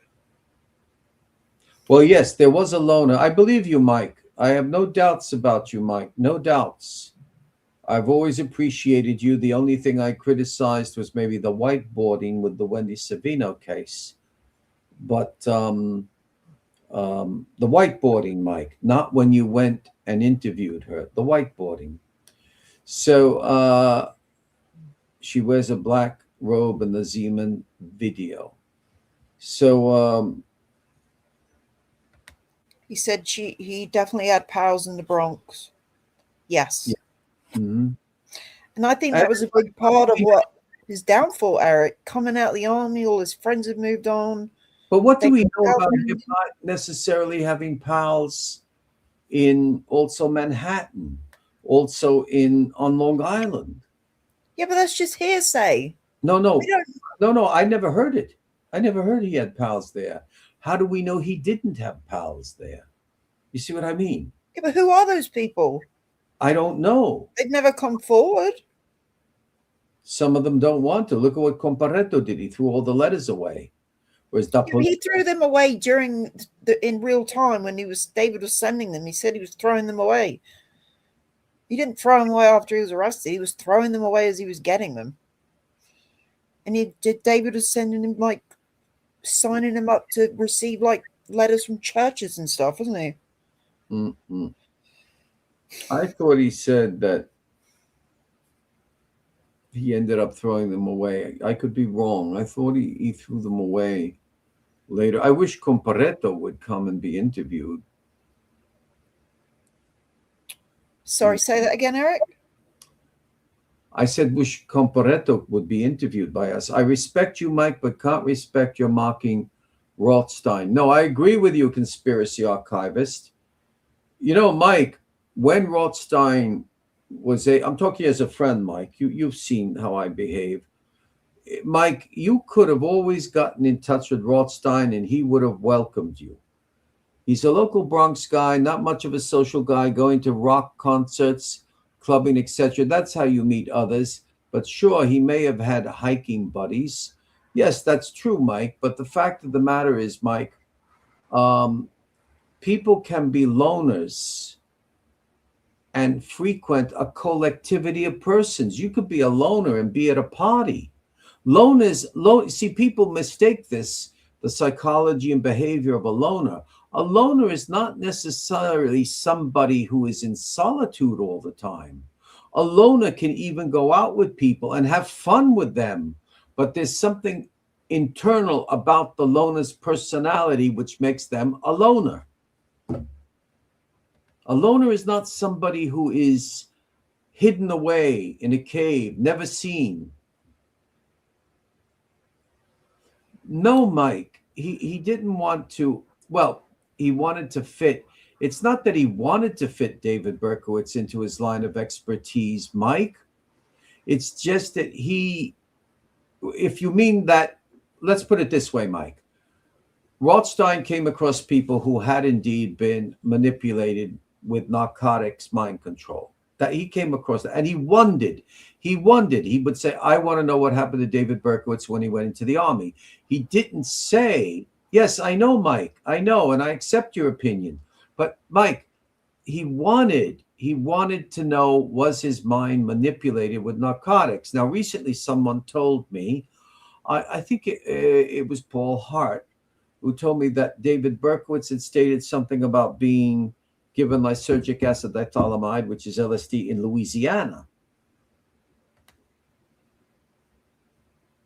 So, I don't, Mike Rothstein admitted to me, he admitted to me, Mike, that he never investigated the Son of Sam case. Never did. Never. Did Rothstein genuinely think that David had help? Oh, Eric? yes.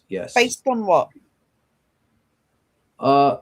Just based on associations he had with other detectives like Michael Caine of forensics, who used to specialize in a special unit, he finally told me, called weird cases. And it was Michael Caine who understood certain orientations of what would be called weird cases, maybe very sick things, eccentric things. Drugs and alcohol plus mental illness is a deadly cocktail. Yeah, you better believe it. And God in heaven, yes. But just Rothstein's, some of these detectives are instinctual, where they believe that the logistics just aren't there.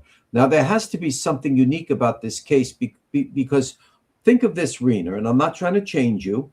You know that.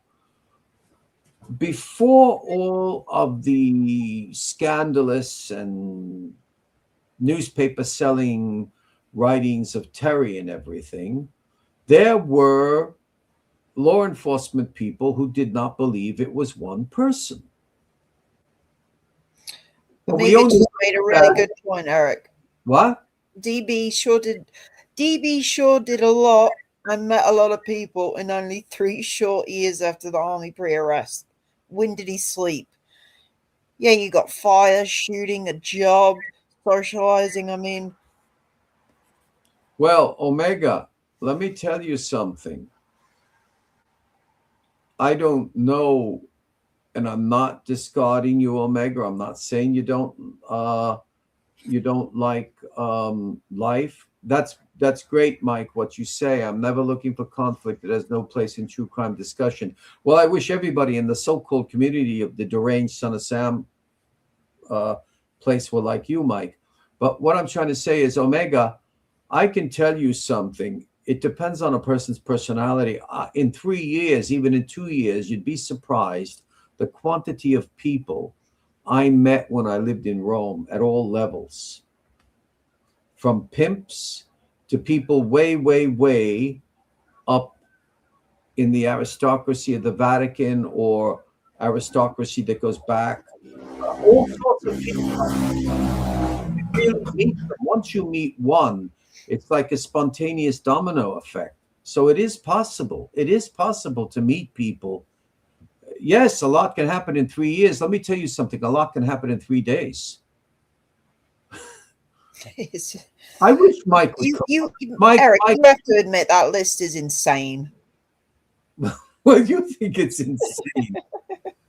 Well, no, they're not all pimps in Rome. What are you talking about? It's a beautiful city. I lived there, Patrick.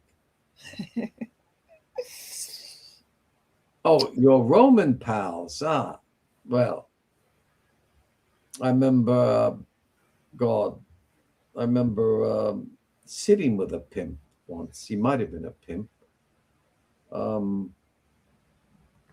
I used to feel sorry for the prostitutes. I'd sometimes talk with them. Omega, no, he does not strike me as that type of personality. What, to meet people? Yeah. Nobody who worked the case actually worked it, meaning detectives. I may be biased, but as DTs, we don't even converse with anyone not involved. In other words, detectives don't converse with people while you're investigating the case, right, Mike? Mm. You don't converse with anyone who's not involved in investigating the case. That's true, but sometimes um, I agree that list is off the hook.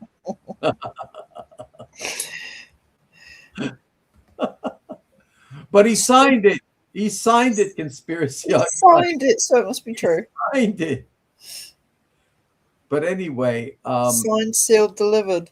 but sometimes, Mike, detectives, I'm not going to name who, need to talk to somebody outside of their work because of the psychological pressure. They come across things, Mike, and you know this, Mike. They come across what's being maybe that the higher ups don't want to be followed through, but they're saying continue the investigation. And the detective took an oath, and he's not being allowed to go forth. Or maybe the detective, and you know this also, Mike. I'm not trying to push you, I would never dare, comes across things that in his wildest imagination, horrendous scenes that he would never even imagine.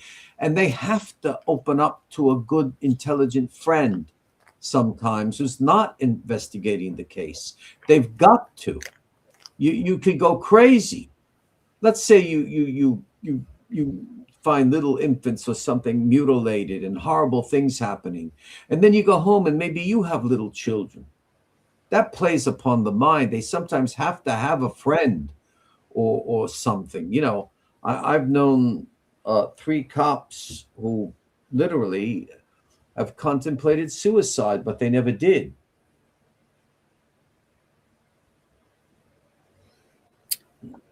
Mike, can I ask you something? Do you mind if I ask you something? Yes, you debrief your supervisor. There is a chain of command. Mike, I want to ask you, and this is, I'm not being antagonistic, Mike. Why do you think, after all these years, the yeah, right, right, and somebody who knew you, Mike, he wrote to me. I'm not going to say who it is, and I could feel the tears coming out of the electronic mail message, saying twice I thought of even killing myself, and I thank that man for writing to me and trusting me. He says, I always liked it when you came on. I thank him. But Mike, I want to ask you this, and this is not a trap. You know me. You know what I'm like, Mike. You know what Rena's like. Mike, why do you, what was it, what do you make of the fact that in 1994, there was a Detective Division 5 officially categorized, but they never interviewed Wendy Savino, her husband, Joe Savino Jr., Jay Savino. But I worked with some men who killed themselves. Yeah, yeah. And that probably haunts you also. If you don't want to answer, Mike, I don't mind, but I'm just taking uh, the chance. So you want to know, 1994, Yeah, why was Wendy not questioned? Why was David not questioned? have you considered that, Mike? Have you considered that, Mike? I'm not trying to say you're wrong. I'm asking about why would they do that? Because Homicide Detective Robert Klein was angry when he wrote to me, not angry at me, that he said they just gave a guy a job to type it up for 4 or 5 hours, the Detective Division 5. They didn't interview a soul. Yeah, I was shocked that David, as far as I'm aware, he was not questioned in 94, was he? No. Well, they didn't even think of him then. No. That's the mystery. That's the mystery of her identifying David Berkowitz, but nothing there. Could you put up what Conspiracy Archivist wrote about the holes? And Chain of command is important, for if it is broken and someone finds out, it opens holes for conspiracies.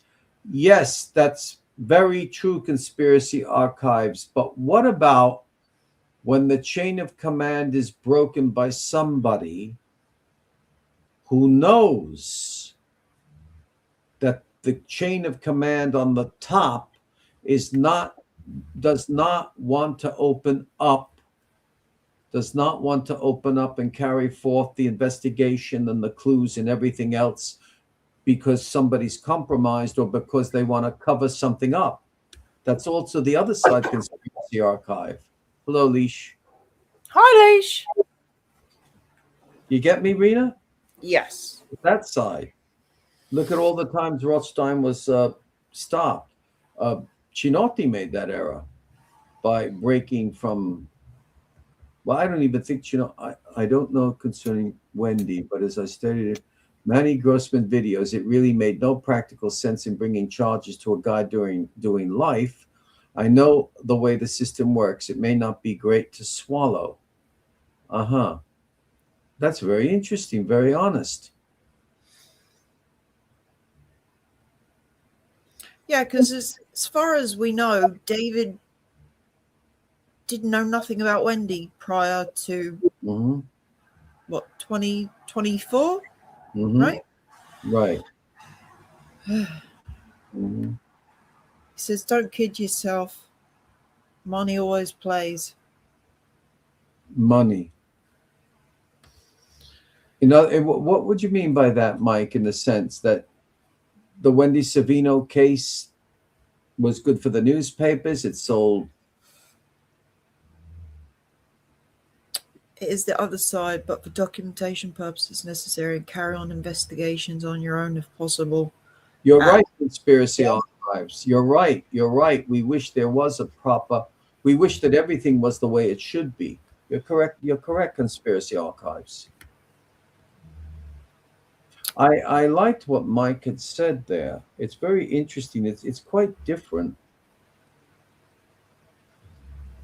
But wouldn't they at least question him? You mean back then? Of course. And as I said, and Mike Baker said it was a slam dunk on my part when I said to you, if Maury Terry knew, look at all the names you got there.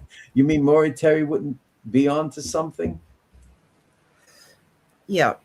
And I'll never understand why Wendy didn't go to Maury, because he definitely would have put it in the paper. That's right, Mike. You're 100% right. It's a question of dollars and cents, and also people in political power not wanting to run the risk of so-called public opinion and everything. Yeah, there it is.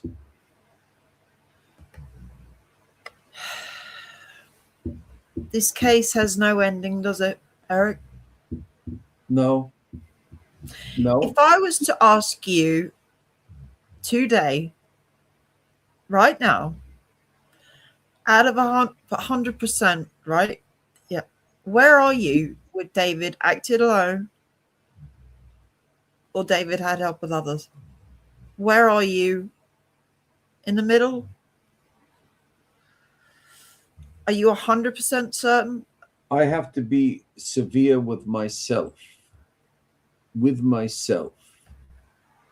I'm in the middle, leaning toward collectivity, though. But I'm in the middle. But you're just teetering over the edge. Yeah, I'm teetering towards the collectivity with others, but I'm in the middle. Why? Not sitting on a fence. What makes you think, Eric, that he possibly could have done it alone? That he could have done it alone? Yeah. Based on what you've seen, is there anything that stands out that makes you think, yeah, there's a possibility he could have done it by himself? Is it the apartment letters? Is it the fact that he wrote both of the main letters? Because you're not 100% he had help, right? So something must be in the back of your mind thinking. Well, what makes me say he could have done it alone is because I can't be arrogant towards people like you and others. because I don't have the true facts. I don't have the complete facts. But as you ask me that question right now, right, it Yes. almost enhances me to say uh,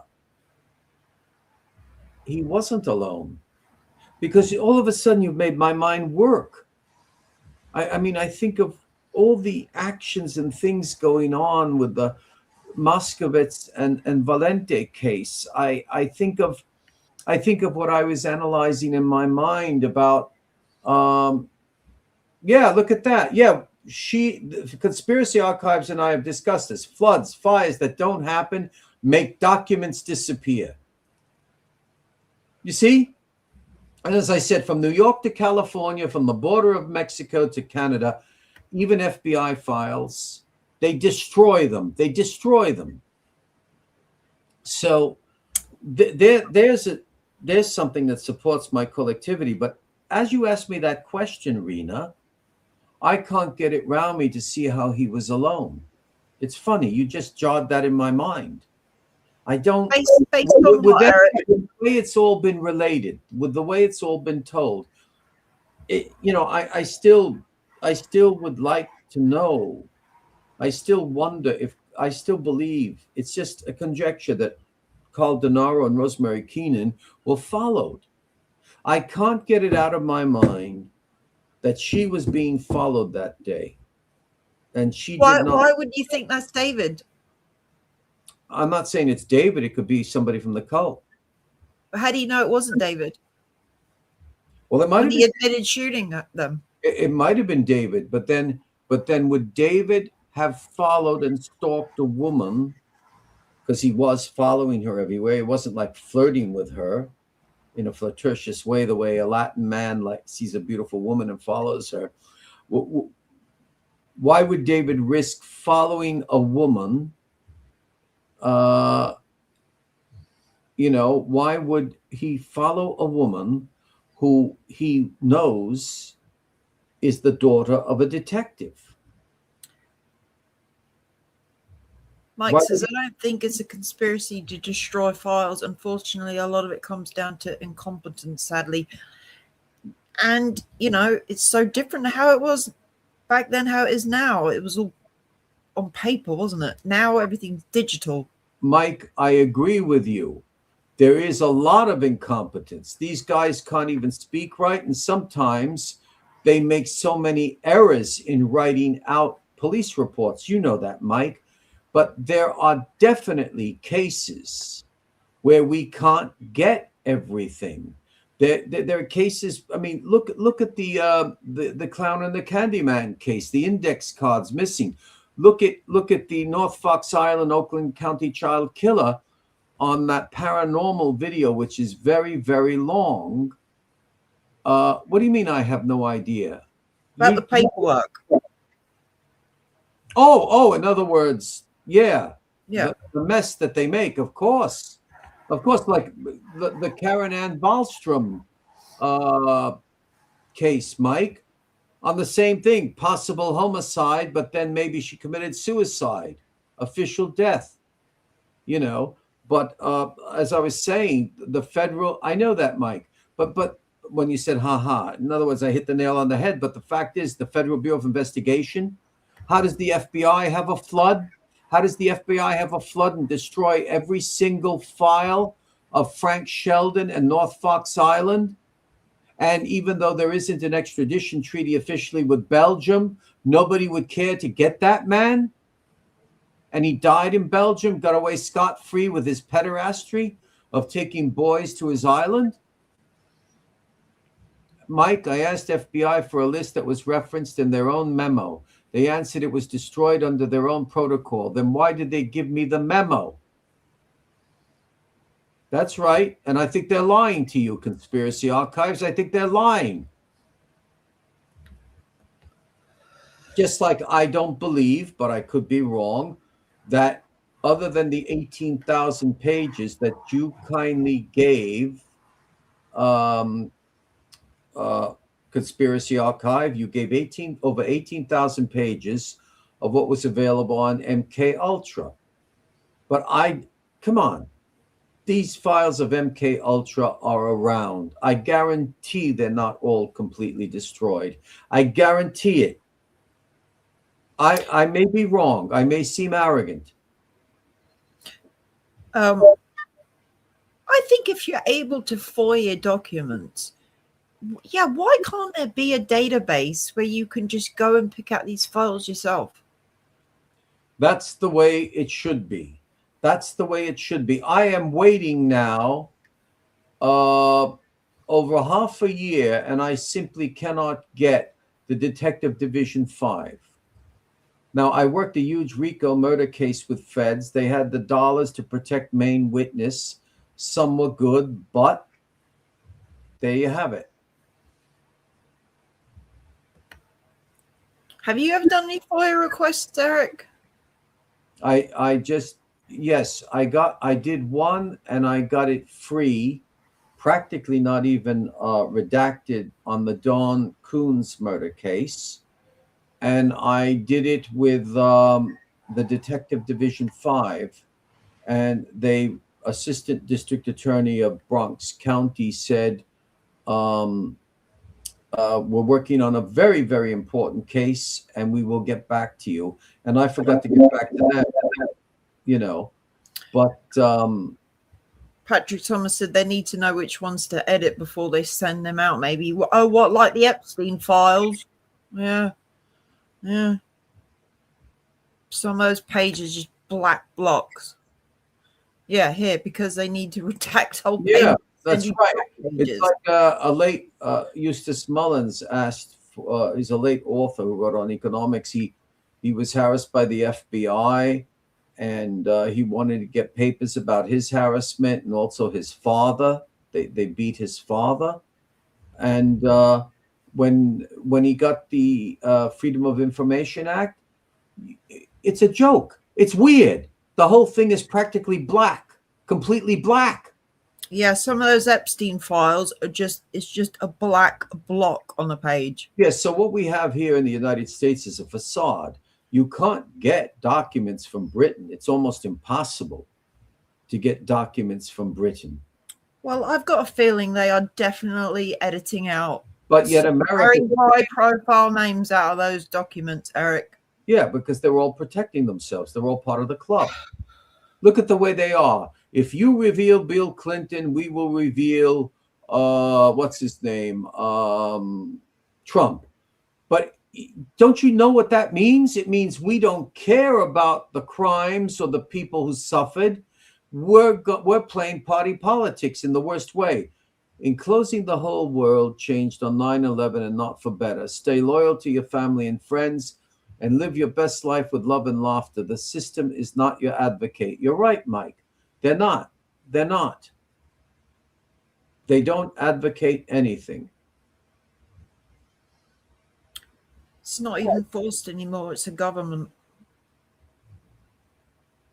Mike, I want to ask you, why do you, I don't know if you've said you do believe, why do you believe David Berkowitz attempted the murder of Wendy Savino? You're always welcome, Mike. Mike, can you, I'm not trying to put you on the line. I'm interested in your mind.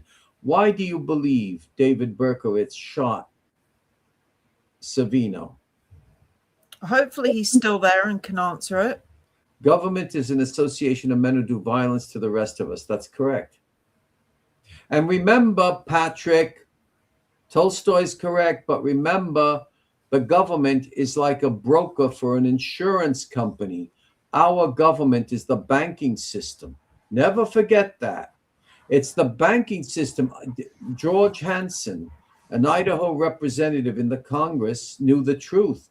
It was the banking system and what it was doing financially to Iran that caused the hostages that time when the Ayatollah came in and the what's his name had to leave. The Pahlavi, the Shah, had to leave. And look what they did to Hansen. They put him in jail, trumped up IRS charges, and Ron Paul described how that man was tortured, the diesel torture. In the United States of America, land of the free, home of the, the diesel torture, what they did to Hansen was Well, they've got unthinkable. the whole Rothschild link with Epstein, haven't they? Yeah. I mean, it just gets crazier and crazier. Well, they want us to be crazy. They want us to be mad. Mike says Ari Wendy just fit stranger on stranger is very rare, especially time, method, and area. What's it? Different Wendy? weapon means zilch, again, just from experience. What does that mean? She just fit stranger on stranger is very rare, especially time, method, and area. Different weapon means zilch, again, just from experience. Well, you see, the different weapon, Mike, doesn't mean a thing for me. There could always be different weapons. There could have always been different weapons used by Berkowitz. Wasn't he going to go out to the Hamptons supposedly with a machine gun with somebody and shoot the place up? So it doesn't. Yeah, but there's different guns for different jobs. He wouldn't have, Yeah, 44 wouldn't have done the job, would it? yeah. I mean, I honestly don't believe that she was shot at all by Berkowitz. And Mike, when I spoke to Robert Klein, by typing, he explained to me, because he said, you're the only guy who's been courteous with me. You're not being vulgar, this or that. He explained to me, Mike, that the case is administratively closed. So I said, therefore, it's still, I don't want to get into arguments over it. Wasn't 100%, by the way, until I saw files on Mr. Savino. That's Joe Savino Sr.? He did have the 45 when he was shot. Who's that? He said he didn't have the 45 at the time. He had the 45 on Wendy. If you're meaning Wendy, Mike, he did have that gun. It's confusing. He had gotten a 45, I think, down in Texas. He got the 45 in like January, February 76. Mm-hmm. Mm-hmm. 22 in the 45 in early 76, 12 gauge in early 75, I think. Mike, when you said you did, that was a confusing sentence you wrote about files with Mr. Savino. Who's the Mr. Savino you're talking about? Is it Joe Savino Jr., her husband?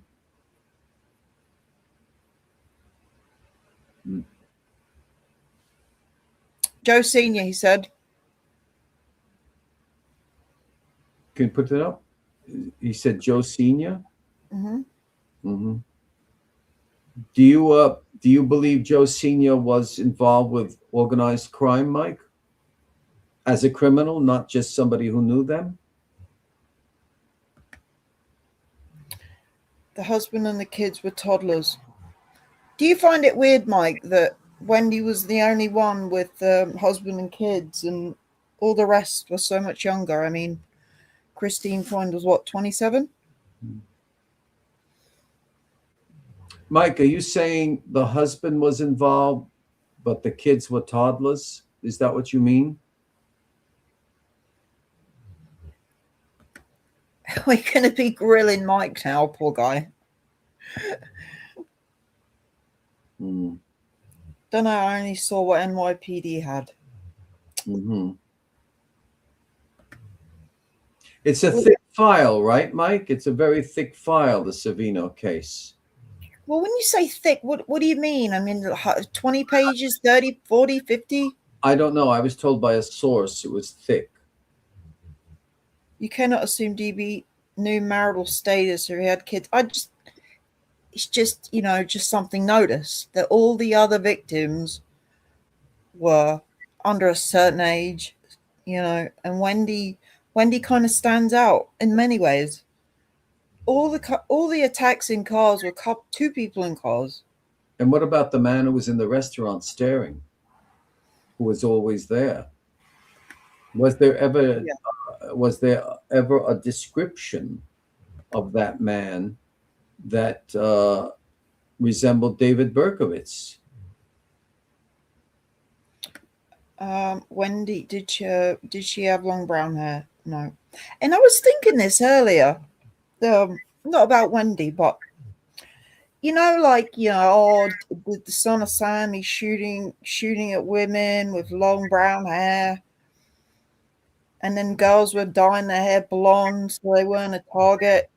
And And then you la- get and lady Stacey Moskowitz with blonde hair. and Lady Rhea, who said in the film that's yet to be released about Herman Slater, she said she was a witch. She said she was into Wicca. She still is. She says, we put our hair up because and tied it up because he was shooting us. You do not believe that sketch looks like DB? I personally don't, Mike. No, I don't. No. David didn't have a widow's peak. I think the sketch that looks most like David is the Donna Laura sketch. Mhm. Not all Son of Sam victims had the same look. That's a fallacy. But, a majority of them did have brown hair. And then, in the press, there's, women are dyeing their hair blonde, they're cutting their hair. And then the last attack is Stacey Moskowitz with short blonde hair. No, I agree with him, though. They all did not have the same look, and yeah, you're right. Sketches are not snapshots, and that's what should make it precarious, Mike. And yeah, and that's why I don't look at that sketch and see David. Mm-hmm. Although, if you personally know someone, Mike, and you see a sketch like Yonkers Lieutenant Gary Hanley, it confirms what he thought about Patrick O'Shaughnessy because he knew him. Or my friend, we are getting into semantics. I expect you to believe she is lying about someone shooting her eye out. No, I never said she's lying. I have never said she was a liar. Oh no. There's an emotional and mental complication with the lady. She's saying she's up here. She's up, Mike. You got to listen. I never said she was lying. Rena never said she was lying. If you see The Curious Case of Wendy Savino, I don't know of anybody else who disagrees that Berkowitz shot her, who was so respectful to the lady, very respectful to Wendy Savino. Okay, what did Gary say? Okay, this is what happened. When there was the Queens County interviews, and by telephone, it was Assistant District Attorney at Queens County, Herbert Leifer, Mike, who was interviewing Patrick O'Shaughnessy, who was continuing some service in the United States Marines. He had been in Yonkers.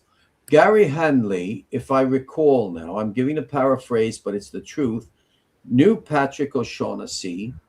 He was friendly with him, but something clicked where there was a phone call. Something was said to Hanley. It just was very strange, and Hanley became suspicious of Gary Hanley became suspicious of something, Mike. And then when he saw the sketch, he is convinced that one of the shooters was Patrick O'Shaughnessy, and he's very honest. Well, yes, but that's the other guys, and maybe he was a good cop, but it doesn't mean that a man who carries out as a good cop, Mike, can't have another life when he's not being a cop. Because Gary was just convinced, and Gary's very fair because he said, based upon the interview with Leifer, I'd say he's not guilty. Then he said, but I still believe O'Shaughnessy was involved. So what's missing is the moderator. He should have been asked by Manny, what, and I wasn't on then. Why do you still think that? Why do you still believe that? Gary was a great cop, but he's wrong. Well, more than a great cop, Yonkers Deputy Chief of Police and historian George Rutledge told me that not only in Yonkers but anywhere, he never knew two law enforcement officers who were the most exceptional and honest he ever met: Gary Henley and John Rinciari. Well, it would be great if you could speak with him, Mike. You should have a conversation with him. That's the way it should be. But um, I I spoke to every cop and detective who actually worked the case. Jack Roach, detective lieutenant, was the man who ran. Who ran what? Friends with all those people. Well, I think it's been a very interesting show, Eric. A very interesting list of Maury Terry's. Mm-hmm. There's so much more in Maury Terry's files that we could go over. I mean, there's tons. Mike, I just want to ask him one question. Mike, what's not necessary? and I think there's a lot more that's potentially sources for that unpublished book that we could go over. Yeah, I wish we knew somebody who worked at St. Martin's Press, and I think also Doubleday. It wouldn't have been Dolphin Doubleday this time. It would have been Doubleday. Discussing it with Gary, it's not necessary, you say. Okay. But he was given an international standard book number. Yes. And the book is advertised on more than one site. The only thing I could think of is Thomas Andrew Nelson, known as Tan, was advertising a book by a friend of mine whom I eventually got published with others. And it was Tan Publications. And thank you, Emergency Service Unit and Special Weapons Attack Team. Yes. So anyway, thank you, Mike. That book was being advertised in a catalog, but out of stock. But it had never been published. So how could it be out of stock? Yes, very strange. And the publisher had fear. Yeah. Mr. Nelson had fear to publish it. And we finally, Charles Upton, my friend, worked on the text.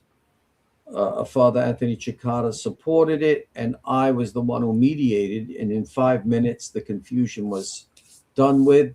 Yes, it can be published. I got my friend's son to say, sure, you can publish it. And I think it's Angelus Press or something. Angelico Press published it.